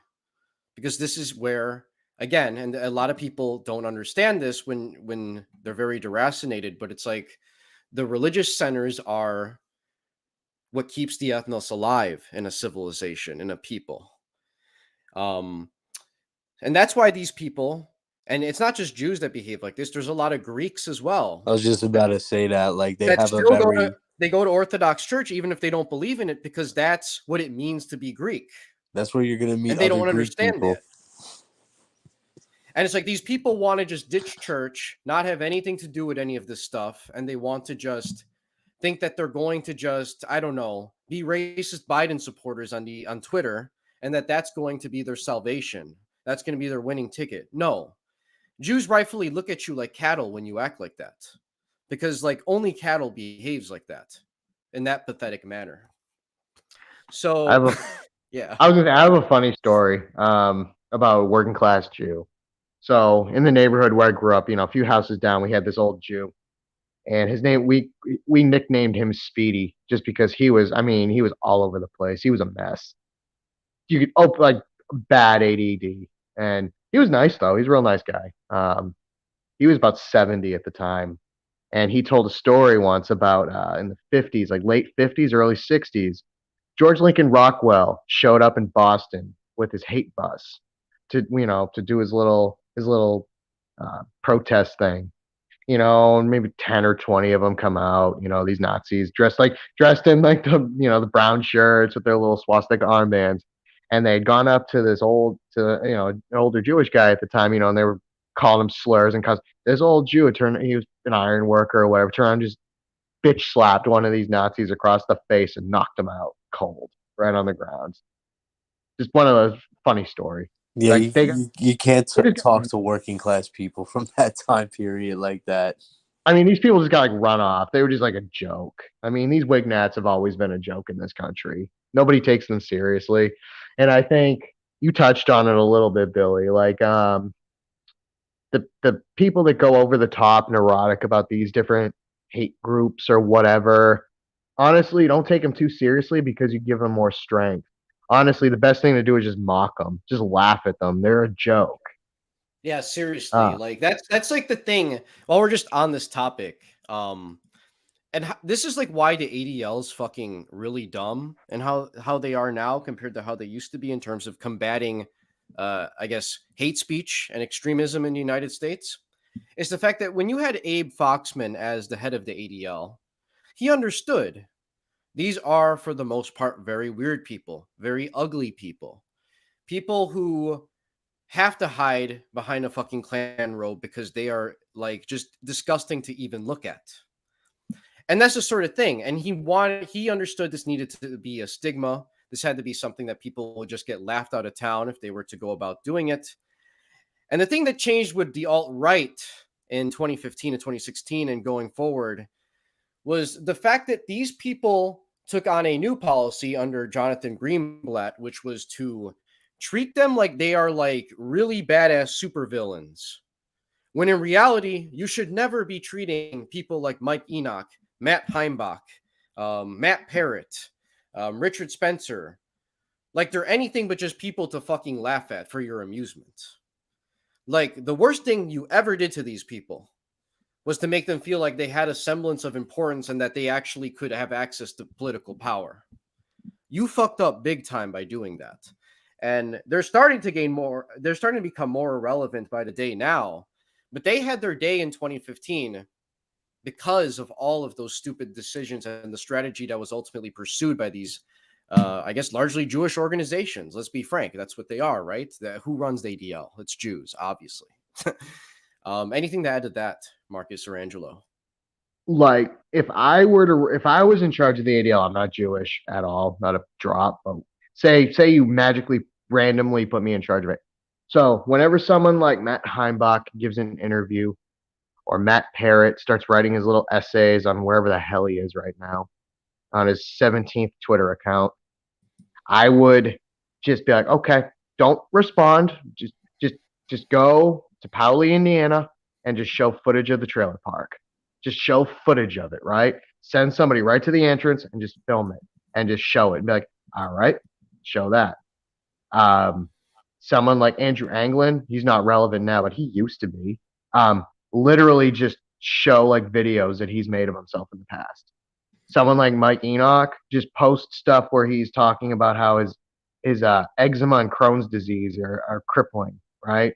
I mean, the man overdosed on eczema medication for fuck's sake. I mean, you could Yeah. just make a laughing stock of these people. Like these are not villains. These are Imagine if not. imagine if like Saturday Night Live or some group like that just did a live reenactment of the trailer park cuck box I mean, breaking. yeah. That's all you would have had to do. What stream was that where we watched like that bourgeois Southern Nazi just like mestizos will gang rape white women on a bus? Yeah, that's William Pierce. Yo, bro, they should Thing just is, he air was this on actually a like rocket. He was actually a rocket science. He was well advanced, like compared to his peers in terms of. he was an advanced white man. Yeah, Bro, like and it was they still a really should joke. just allow this shit to be shown more openly because people would watch this and think, is this real? Like, what the fuck is this? Yeah, I mean, Like, it's like bro, if no, I wish like no one knew about this shit. You can just like air this and people like, is this real? and yeah, that's the thing. You exactly. could show it and just laugh. Like these people are their own worst enemy. Like nobody's gonna watch a video of Matt Heimbach and Matt Parrott like hopping up and down. Like I mean, or trying to. I mean, they're both fat. They can't really get off the ground too well. But and look at that and be like, mommy, I don't want to be a rocket scientist anymore. I don't want to be an astronaut. I want to be like that fat racist man on TV. Nobody. Like it's just a joke. These people can't. If you showed them openly, yeah, nobody's gonna take them seriously. They're not gonna get I any want to recognition. be that guy. Got to start eating, man. Heimbach used to be skinny once. Wow. You know what's funny? Like even on the left, bro, like Matt Heimbach's like fucking Bizarro World twin is like Jason Unruh, bro. Oh, absolutely. Like, bro, like it's just so weird. But like, but weirdly enough, you know, Jason Unruh gets invited on like fucking RT and all that shit. So Yeah, he gets fucking checks from the Iranian state, but then like goes after Caleb Maupin for like wanting to like be allies with conservatives who are like left wing in economics. It's insane. you know what's funny? Like I've noticed that. Like what's that other kid? Jackson Hinkler's son and Haas, like, bro, they just get labeled fascist. Like, it's Trotsky has the greatest political legacy of all the people like that get brought up in modern politics. Unfortunately, I mean that's the thing that I have to begrudgingly He's the give to biggest Trotsky is winner of. he Yes. won. He got his fucking way. His way fucking won out. You have to. That's the ultimate thing. Trotsky had the last laugh in the end, even if Stalin got him with a fucking pickaxe in Mexico. You You know, know. it's And that's sad. There's people that actually like call themselves Trotskyists, and I think like the biggest ones are like in India and like the UK, like some of the biggest Trotskyist groups. And there's some weird ass Trotskyist groups. I remember I was being told there's a Trotskyite group in Brazil who believe that the conquistadors were like Marxists in like the way they distributed like land among the Indians. And I'm just like, bro, like this is just such a different. what You're trying to insert all of these like ways of viewing the world, and like from a very pre-liberal civilization, even though communism was fundamentally a response to liberalism, you know? I just don't get it. Like, But how that's did sort of the thing. Like He Duganismo was won. kind of right. Like in some ways, like Marx, his overall thesis is similar to that of like Varg. Yeah, Varg, the Nordicist, and that like man was had his highest state whenever we was hunter gatherers and shit. Like, Return come to cave. on. Return to Return to cave. cave. Didn't Frederick Engels like even say somewhere he's like, you know, it's pretty capitalistic that your wife also has to go to work and so does your children. Yeah. I mean, it's like, well, yeah, because there's the Marxian view on history, which is that it's a steady progression.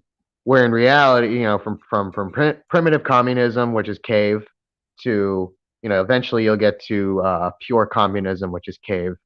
But I guess in between, but it's like no, society jumps, it skips, it goes backwards, it reverses, it jumps back again. I mean, that's always how it's been. Like you can go through um, ancient Rome, right? Rome went through its feudal period, then it went through a very centralized system for its time.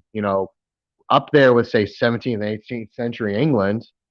Then you had actually moments where it almost jumped to a socialist system. Like you had people that were proto Marxist, and then it jumped back to feudalism. It doesn't follow a specific autistic track. History never has. But Yeah, again, these Rome had a people, lot of like I guess you could say people's revolution. Like poor people just used to get wild back then. they did. I mean, they They talked about they didn't executing think the they didn't landowners. think no shit, bro. No, I mean it's like you had a slave revolt in Sicily where they literally formed workers workers councils. I mean, this is in Yeah, like and the worst thing, like 19. not the worst thing Rome could have did, but like they had citizen soldiers. So like when shit went down for like after the war, these working class people were part time soldiers too. I mean, you had politicians literally saying peace, land, and bread, 140 BC. I mean, and then it jumped, it skipped another step and went backwards. Like, you can't follow some autistic chart to go through 10,000 years of human history. It doesn't work that way. Right. And that's something actually I wanted to touch on it. Like a lot of people have this idea that communism's like when you don't eat. It's like, well, peace, land, and bread was what Lenin was pushing for as a slogan because they were having major food shortages and bread lines under the czar, under the monarchy. And my point is that starvation and just society breaking down and being super chaotic is not what socialism is. It's primarily the result of really bad statecraft. And that's why there are quote unquote socialist countries like Venezuela, where you have people starving legitimately. And then at the same time, you know, people were able to eat in many of these European countries, um, adequately for the first time because of good statescraft and being able to properly get like farmers to grow food in an efficient manner that mattered. Anything to add to that before I keep going? Because I want to go into like sort of Trotskyites making their inroads with the neoconservatives here. Nothing? I Okay. mean, no. Yeah, we're good.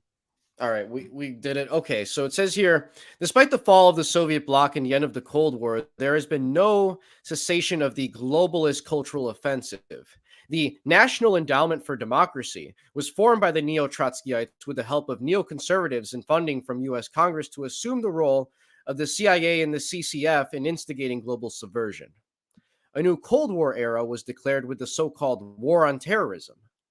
With the destruction of the Soviet bloc, a new bogey was invented called Islamofascism, a term coined by Trotskyite turned neocon Stephen Schwartz, director of the Center for Islamic Pluralism, thereby making Islam the new authoritarian personality or Stalinism slash Hitlerism.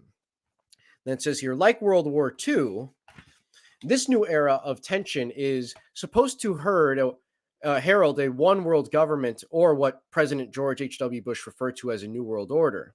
Again, Russia threw a spanner in the works, and the post Yeltsin regime under Putin has been uncooperative, while the globalists warn of an omnibus return to Stalinism in Russia. which is, again, I told you guys, this is still very relevant to this day. Why? Because, well, I mean, Ukraine's been coming up in the news a lot. Ukraine is, if you guys can correct me if I'm wrong, it was sort of like where the heart of the Russian Empire really started, if I'm not mistaken. And they've always been a very vital part of the Russian Empire and Russian civilization as a whole. And there was essentially a campaign brought about by the Western powers to propagandize, I guess, famines that were taking place in Ukraine into making it sound like it was intentional, like it was a orchestrated attempt to have genocide, and that because of these historical, I guess, because of this supposed historical wrong that took place, I guess the Russian Black Legend, a more recent one, Ukrainians are now being heavily propagandized to essentially embrace nationalism. Yes, the United States, who claims they're against fascism, they're against nationalism, they're against these things, they are supporting nationalism when it's very convenient for them. Why? Because if the Ukrainian people, if they essentially become complete nationalists, and what's going to happen? They're a tiny little country. Who are they surrounded by? Well, Russia, the Russian civilization, and by uh, the European Union. The goal right now is for America, for NATO in general, is to get the Ukraine to be completely subsumed by the European Union, to essentially integrate them fully into liberalism, and to further, I guess, divide up what used to be the Russian Empire. So let's talk about the Holodomor a little bit, because this is very relevant, right? That's essentially what I was talking about. Um, can we go into this, Marcus or Angelo, just sort of your take on the Holodomor and why most of what you hear about it is probably largely bullshit? Well, I mean, one of the first main writers about it was a British writer named Robert Conquest. And, well, turns out, truth be told, he was working for British intelligence during the Cold War. He was a direct spook. He was a spy type guy. This is all done to undermine the Soviet Union. A lot of it was taken from old Nazi propaganda that did the same. At the same while they were calling to slaughter Slavs, they were also saying, "Oh, but the Soviet Union's killing them. It's just a game." None of it. There was some famine. It wasn't purposefully done. Stalin didn't order it. We literally have released archived documents where Stalin is expressing concern about it and trying to figure out what's going on. Um, Nor did they send any specifically. One of the biggest Wignat things is there was a Jewish official named Kaganovich. Supposedly, he was personally decided to starve Ukrainians because they were, quote, white. No, didn't happen. We have his letters expressing concern that kulaks are burning their grain and that they were trying to stop them from doing it. So it's there's a kernel of truth in there. There was a famine. It went all the way into Kazakhstan though at the time, and it's actually two or three smaller famines that these people lump into this Holodomor. But the main thing being is no, this was not deliberately done by the Soviet Union. Why would they do that? Why would they starve their most uh, agriculturally rich part of the nation that supplied the cities with food? The cities were going through a famine as well. It's just, you have to read through the lines. And once you do that, you start realizing that, yeah, you're basically being lied to. Exactly. And I just want to make this very clear. NATO essentially views Ukrainians as very dumb, broke ass Indios. What do I mean by this specifically? Well, they believe that the Ukrainian people are very uncultured, very stupid, very susceptible to selling all of their sovereignty for beads, if that makes sense. And they're right now they are really trying to tempt the Ukrainians with this allure of nationalism, for self-determination, for sovereignty. When in reality, what's going to happen is they're just going to get absorbed in the European Union, and they're going to fucking be told what to do. And they're probably going to be economically exploited, because that's honestly what arguably ends up happening in the European Union where Western Europe ends up preying on Eastern Europe in many ways and incentivizes their young to essentially be, uh, the peasant or almost slave class of Western Europe, if that makes sense. In a lot of ways, Slavs are being treated the way Hispanic Americans are, in terms of like how these Western powers want to exploit us for cheap labor and to propagandize us and turn us into pygmies for these people, if that makes sense, guys. What is the Wignat Hollow Demore number now? What is it, like 30 million? It goes up like every other week. 50 These trillion. are these are 50 the same trillion. people that will look at you and be like, the Holocaust didn't happen, but Joseph Stalin killed 30 million people. And then yet, I'm like, like I they didn't even know that Then that he many beat Hitler right Ukrainians after. existed. And yeah then all somehow those beat remaining yeah. Slavs beat Hitler after the starvation. It's like, wow, Uh, so the Germans really weren't the master race, huh? You lost to a bunch of like Slavs on an empty stomach. The fucking aristocratic gay booty magic didn't work. Like, also that probably helped. Like, the Russian people literally just dealt with a bunch of weird people that were obsessed with magic. Like, they were ready to do it again. Yeah, no, I agree. So it says here, do you believe Spain and Portugal should leave this European Union? I think Southern Europeans in general need to have their own sort of federation, if that makes sense. I think ultimately the Spanish speaking world should be economically and militarily on the same page. But yeah, I mean, I do think it would be smart. I mean, if you want to ally with Northern Europe, despite everything that they've done historically, be my fucking guest, but tell me how that's going for you. You know, that's what I would say. Like, can you really trust these people? I mean, you got to think about it. It's Germany and England or Britain. Britain's out of the EU now, but at the same time, it's like it's their game, and they're increasingly more and more irrelevant as nations. Their culture's falling apart. They're over the top secular. There's no unity anymore, but yet it's all about consuming. It's all about product. And they exploit Southern Europe. They exploit Eastern Europe. It's the cheap labor that they don't look at you as equals. They see you as subhuman. I mean, if you ever catch an Anglo talking about the Poles, I was just about to say that the Polish hoods in the UK. yeah, it's I mean, honestly, they treat them as animals. They talk about them like they're animals, and they're just using them to undermine. Or let me say that again. They're using them to keep their system afloat. That's really all it is. I mean, that's all Exactly. Ukraine would be. And like when when tensions start to like formulate, that's when the whole, oh no, you're really our white brothers sort of thing starts to like pop up again, if that makes sense. You know? Oh, of course. It's always about that. It's always. I think it's a little different in Europe, but yeah, in the United States, it's always like, "Hey, you're white too. Come on, join the club." No, and the right response should be, "No, we're good, thank you." Exactly. Because they're only gonna try to let you in the club when they're gonna try to like fucking make you take the fall for something White with them. nationalism for the Balkans, right? Can work. Oh yeah, absolutely, man. my Albanian white brother. You can't even say that without like laughing. No, you can't.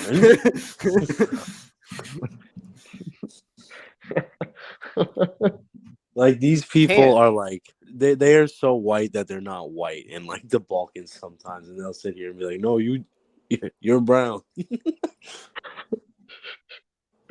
I mean, even And a then you blonde have people Albanian from is gonna act Turkey pretty. that are like super white, and they'll be like, "Well, as a real Turkic step person." It's ridiculous. While they'll have like I said, by 2040, you're gonna have like open 100% Koreans that are gonna be white, that are gonna be talking about we need to preserve the race. 1488 guys.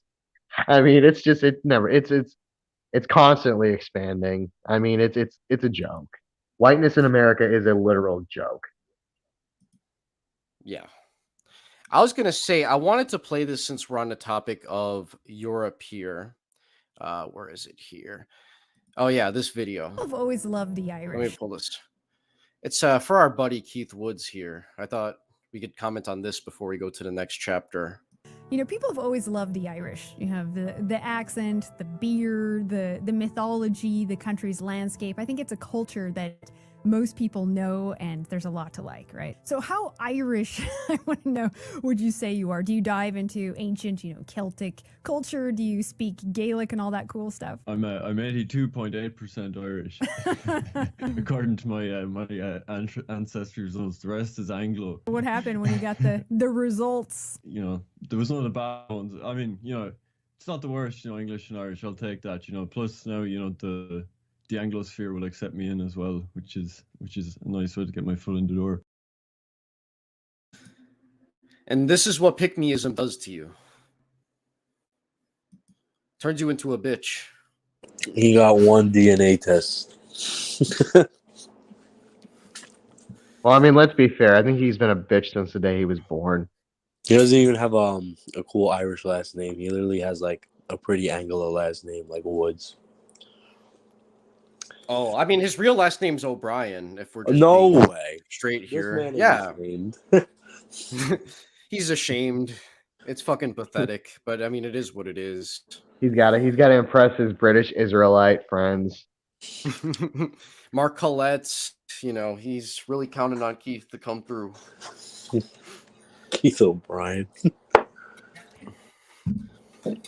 Oh man. So now we're on to the next chapter here, titled "The Moscow Trials in Historical Context." Here, Marcus, can you please, for the audience, try to give us a pretty precise summary of the Moscow trials, why they were important, and what we really need to get out of them? All right, so Moscow trials, aka the purges that we all hear about. And one of the things that you don't really hear too much is that the popular idea is that mean NKVD would come and just take you from your home in the middle of the night, or there were specific quotas that had to be met of people that were sent to the gulag or shot. It was a little different than that. A lot in some areas, the people literally were demanding trials.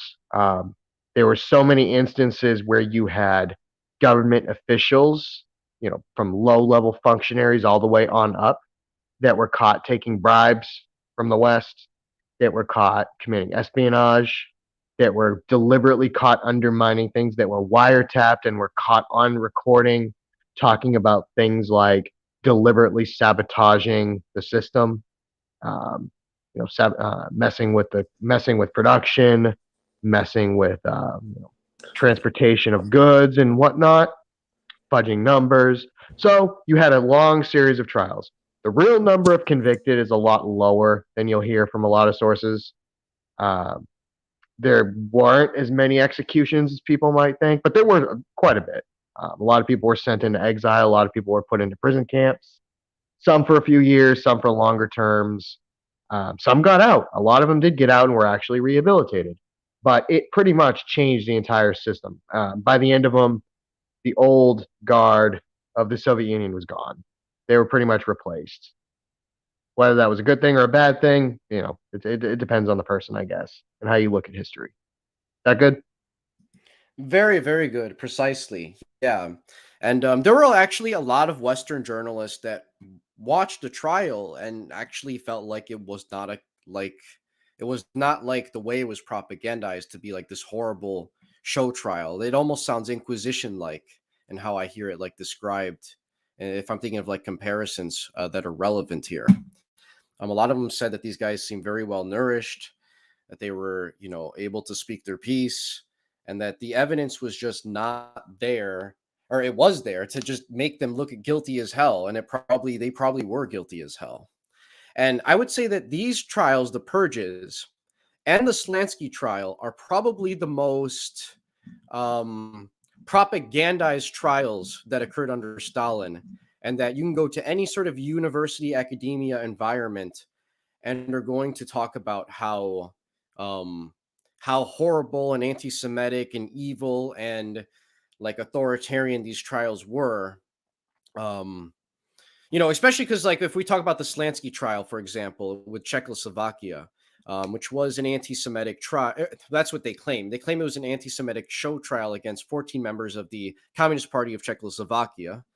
And what's one thing that did happen during this was the Jewish Anti-Fascist Committee's leadership was literally put up against the wall and shot by Joseph Stalin. Not by himself, but by the people that do executions. So, yeah, this is the way that they've sort of tried to frame it. But the reality of the matter is, Stalin was not someone that looked at a Jewish person's DNA and thought, this man is irredeemable. No, that's not how this sort of thing operated. He's like, But I the shot them for being traitors, not because they were Jewish. They just happened to be Jewish. Like, Exactly. And like, whose fault is it that they happen to be Jewish? Well, it was the guys who did it. All right. And that's not an indictment on every single Jew on the planet Earth at all. But when people are doing bad things, you don't just get to be absolved or not have consequences for it because you happen to be Jewish. No.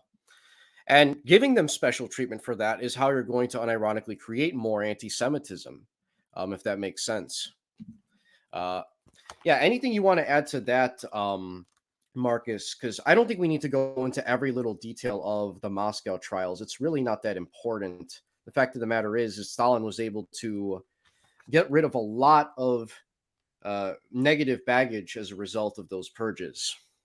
Yeah, I mean, he was pretty much like, again, it wasn't just spontaneous, it wasn't just random. I mean, these were for the most part guilty people. A lot of these, especially on the higher levels, they were caught with their pants down. And honestly, if it wasn't for the purges, the Soviet Union probably would have fallen, 5, 6 years later to Nazi Germany.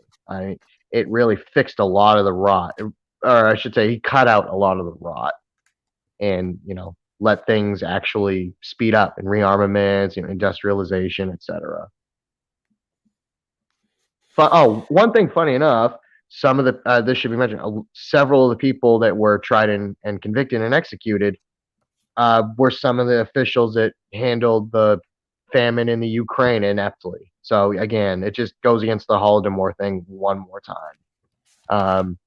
They were caught just being stupid, not figuring things out, not dealing with the kulak problem like they should have, and they paid the price for it.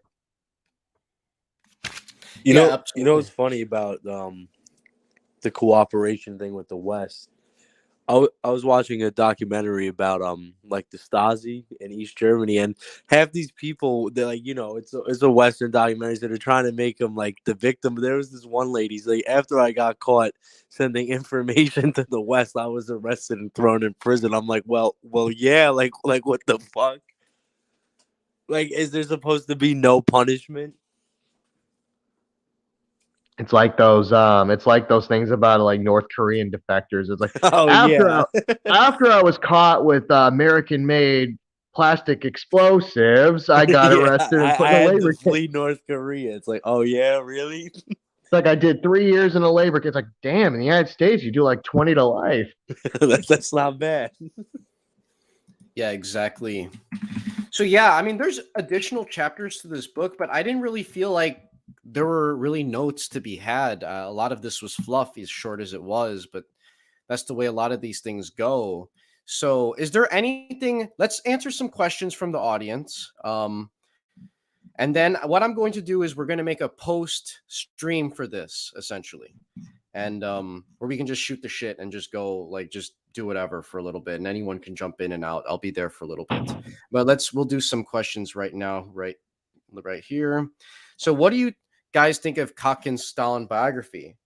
So yeah, I have it on Audible right now. I listen to it as much as I can. I just haven't listened to a lot of it lately due to stuff that's going on.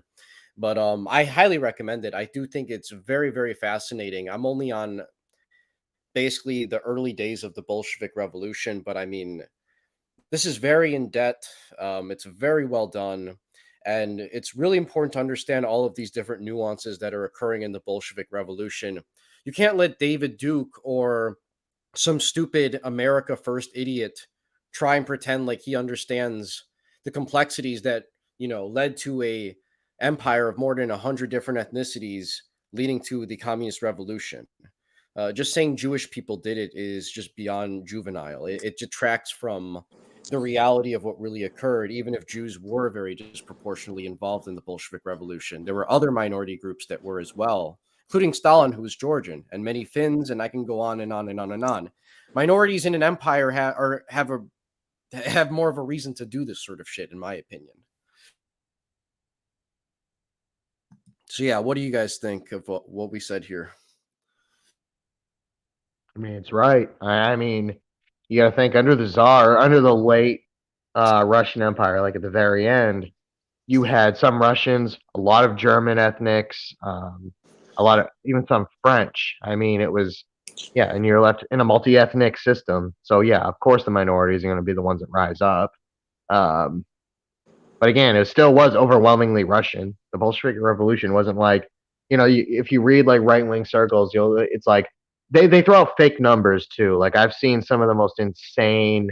They'll be claiming that everybody was Jewish. Like the first Yeah, like I always wondered that. I'm like, who do they think the meat of the Red Army was? Like like Russians? yeah, I heard something like 93% of the commissars were Jewish. No, they weren't.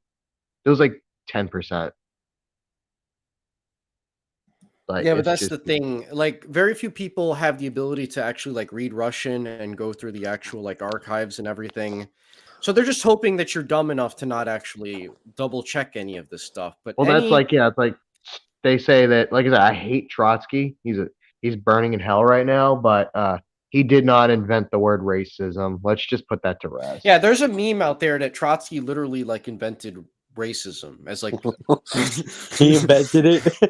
he did as a way to persecute white people. Genius. Also, the U.S. had a expeditionary force during the Russian Civil War, and the biggest problem they were having is the American soldiers were like, "Why am I fighting?" They called them the Bolos. They're like, "Bro, these people are like comedically poor, and I'm fighting for like some rich dude that eats caviar and has a boyfriend." Yeah, yeah. I mean, there was also a story. If you read about the Russian Civil War, what's his name? The Baron from Siberia. I can't remember his name now. He was Estonian, but mostly of German descent, and he ended up thinking that he was the incarnation of Genghis Khan, and he ended up leading like a group of Mongol horsemen across Siberia fighting the communists during the Civil War. Like really interesting story, but yeah, it's really weird. And we got a question from Jeffrey. How do today's Russians or any Slavic people of Eastern Europe feel about Joseph Stalin? Older I mean, people I think still put respect on his name, I would Yes. say it's but they're controversial dying. with Polish people because of complicated things that were occurring. Marcus can probably go into that, but generally people are very nostalgic. The oldest people tend to like Stalin the most in Russia. It was just a very patriotic time for them. They were on the brink of being destroyed civilizationally by super autistic Germans. And this man was able to get them all together and to get rid of so much of the bad shit that made living life unbearable in the early days of the USSR. So, I mean, yeah, obviously he's going to be liked, But what would you say regarding like how he's viewed in Poland, Marcus? Just since I know you have a lot of family there. I mean, he's hated by them. Really, anything in the Soviet Union, anything about the Soviet Union is hated, and that just gets into a nationalistic thing. Because at the end of the day, the Soviet Union was a Russian-centered empire, and you're touching onto very old civilizational issues there. The Polish ethnicity, it's been a thing, a coherent block, for over 1,000 years. They don't like being ruled by anybody. They don't like being told what to do. They don't like being controlled, and they don't like losing their independence. And so, I mean, yeah, they're treated his memory is not very well regarded. Um, but at the same time, they feel that way about everybody, basically. I mean, it's a very nationalistic culture. The same, with the Slavic countries in the Balkans. They're very, what's the word? Like, ethnically chauvinistic. They love who they are. They love their identity. So anything that threatens that identity, they get very pissed off and very touchy about it. I mean, it's understandable. I mean, it is what it is. The only worry I have about Poland, especially, is they're being used, they're being suckered, and they're being groomed by the United States right now. All it takes is, hey, look, big bad daddy, Russia is coming to get you. But here, we'll protect you, but butt sex and mass immigration and yeah, basically let us control your entire economy. So it's they don't realize what they're walking into, I think, and it's their fear is being used against them.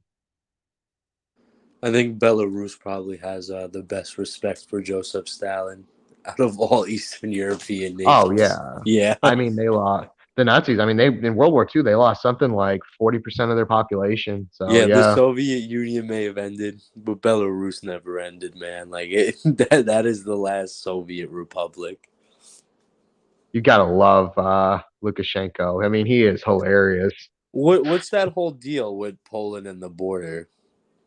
So I think the idea is they're trying to Belarus basically invited migrants from I guess all over the place, like anywhere from like Russia, from Central Asia, from the Middle East, and he was basically going to weaponize them against Western Europe. He's like, "Oh, you're going to try to pull a coup against me? Well, guess who's coming across the border?" And the Poles are ready to shoot on sight, but he's ready to just unleash just a wave of migrants I into I saw Europe. something on like not leftist Twitter, but it was like some liberal bullshit. He's like he's working with Assad though to weaponize the immigrants. I'm like what? I mean, And if he is, Assad's literally like, the Syrians, please come back. Like, we need to rebuild this country. he's gonna cut off gas too, right? And oil. yes. Yeah, I mean, prices have already gone through the roof in all across Europe right now. And Russia ain't gonna do anything. No, I mean, I don't know what's going on with the Ukraine. I mean, I don't know. I can't call it. It's really weird. And Ukraine is, I mean, honestly trying to start something. I mean, they're right now they've been demanding America bring nuclear weapons into the country. I mean, Whoa, send troops. It's like what? it's getting a little crazy. Like that is some Ukrainian thought process. Uh, Ukraine's not a legit country. It never has been. All Never has been. right. They have a big So victim complex. we have this question, and I really want Marcus to answer because he knows this better than anyone else. So it's, what do you think about white supremacy rising in Russia? Marcus, you can answer that, but I also want you to tell the audience like some stories maybe about like Wignats that have moved to Russia thinking that this was going to be a white paradise, and they ended up like just completely just having the worst experience ever, if that makes sense. Russia's Well, biggest national hero is a Muslim dude right now. Come on. there's been stories of Wignats. There have been Wignats who've literally gone to Russia and just disappeared. My guess is their bones are in a landfill somewhere in Moscow. Um, because you got to think these people will go there and they'll start praising Adolf Hitler. They'll start Sieg heiling and talking about the Nazis like they're, and it's like these Russians, like every single Russian you come across in Russia probably lost either a grandparent, great grandparent, great uncle, great aunt, distant cut. Somebody died. Also, the Right? Soviet Union didn't end that long ago. Like these people's like father, grandfather, like just probably served in the Red Army like 20, 30 years ago. Like Yeah, it's exactly. built into these people. Like it's literally the great patriotic war to these people. I mean, and like, so you're always going to have whack jobs like that. There are some. I mean, come on. If you go to Israel, there's literally neo Nazis in Israel that hold rallies. There's a small number of them. So you have them in Russia. They've been pretty much cracked down on, but at the same time, the concept of whiteness is tried to get into Russia. Usually, you'll see it against, like, say, Central Asian workers in Moscow. They're basically, there's millions of them in there that are not documented or partially documented, but it's never really gotten to be a thing. A lot of Russians don't like the idea of whiteness. They see themselves as a civilization, not as some part of some Anglo concept that doesn't really mean anything to them because if you study it, they were viewed as subhuman till like 20 years ago, so when they were needed. Um, I mean, it's not rising. I think the last of it was pretty much crushed by Putin in 2012, I think, was the last time they tried to demonstrate. And I mean, they're just labeled in the media usually as just whack jobs. Like, why would you be praising the people who almost exterminated your country? It just makes no sense. I've noticed a lot of Russia's civilization outlook in the sports world, where you have the Russians from the Muslim areas come. They'll do the Muslim prayer and all that, but he's like, I do this for Russia, blah blah blah. He meets with Vladimir Putin and all that. Oh, I know. Yeah, I know you're Yeah, talking. I can't. and then you have like kids being like, "You're a hero," and he's like, "Oh, thanks," and like, it's crazy. Like and then in the West, they'll tell you that like Russia's this extremely racist, super orthodox place. It's not. It's very secular. Orthodoxy's come back a little bit, but no, it's still highly secular. All the religious like leaders like respect each other because they understand. It's a battle for civilization. The West doesn't respect Islam or Christianity at that matter.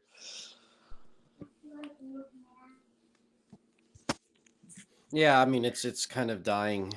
Unfortunately, that's what it is.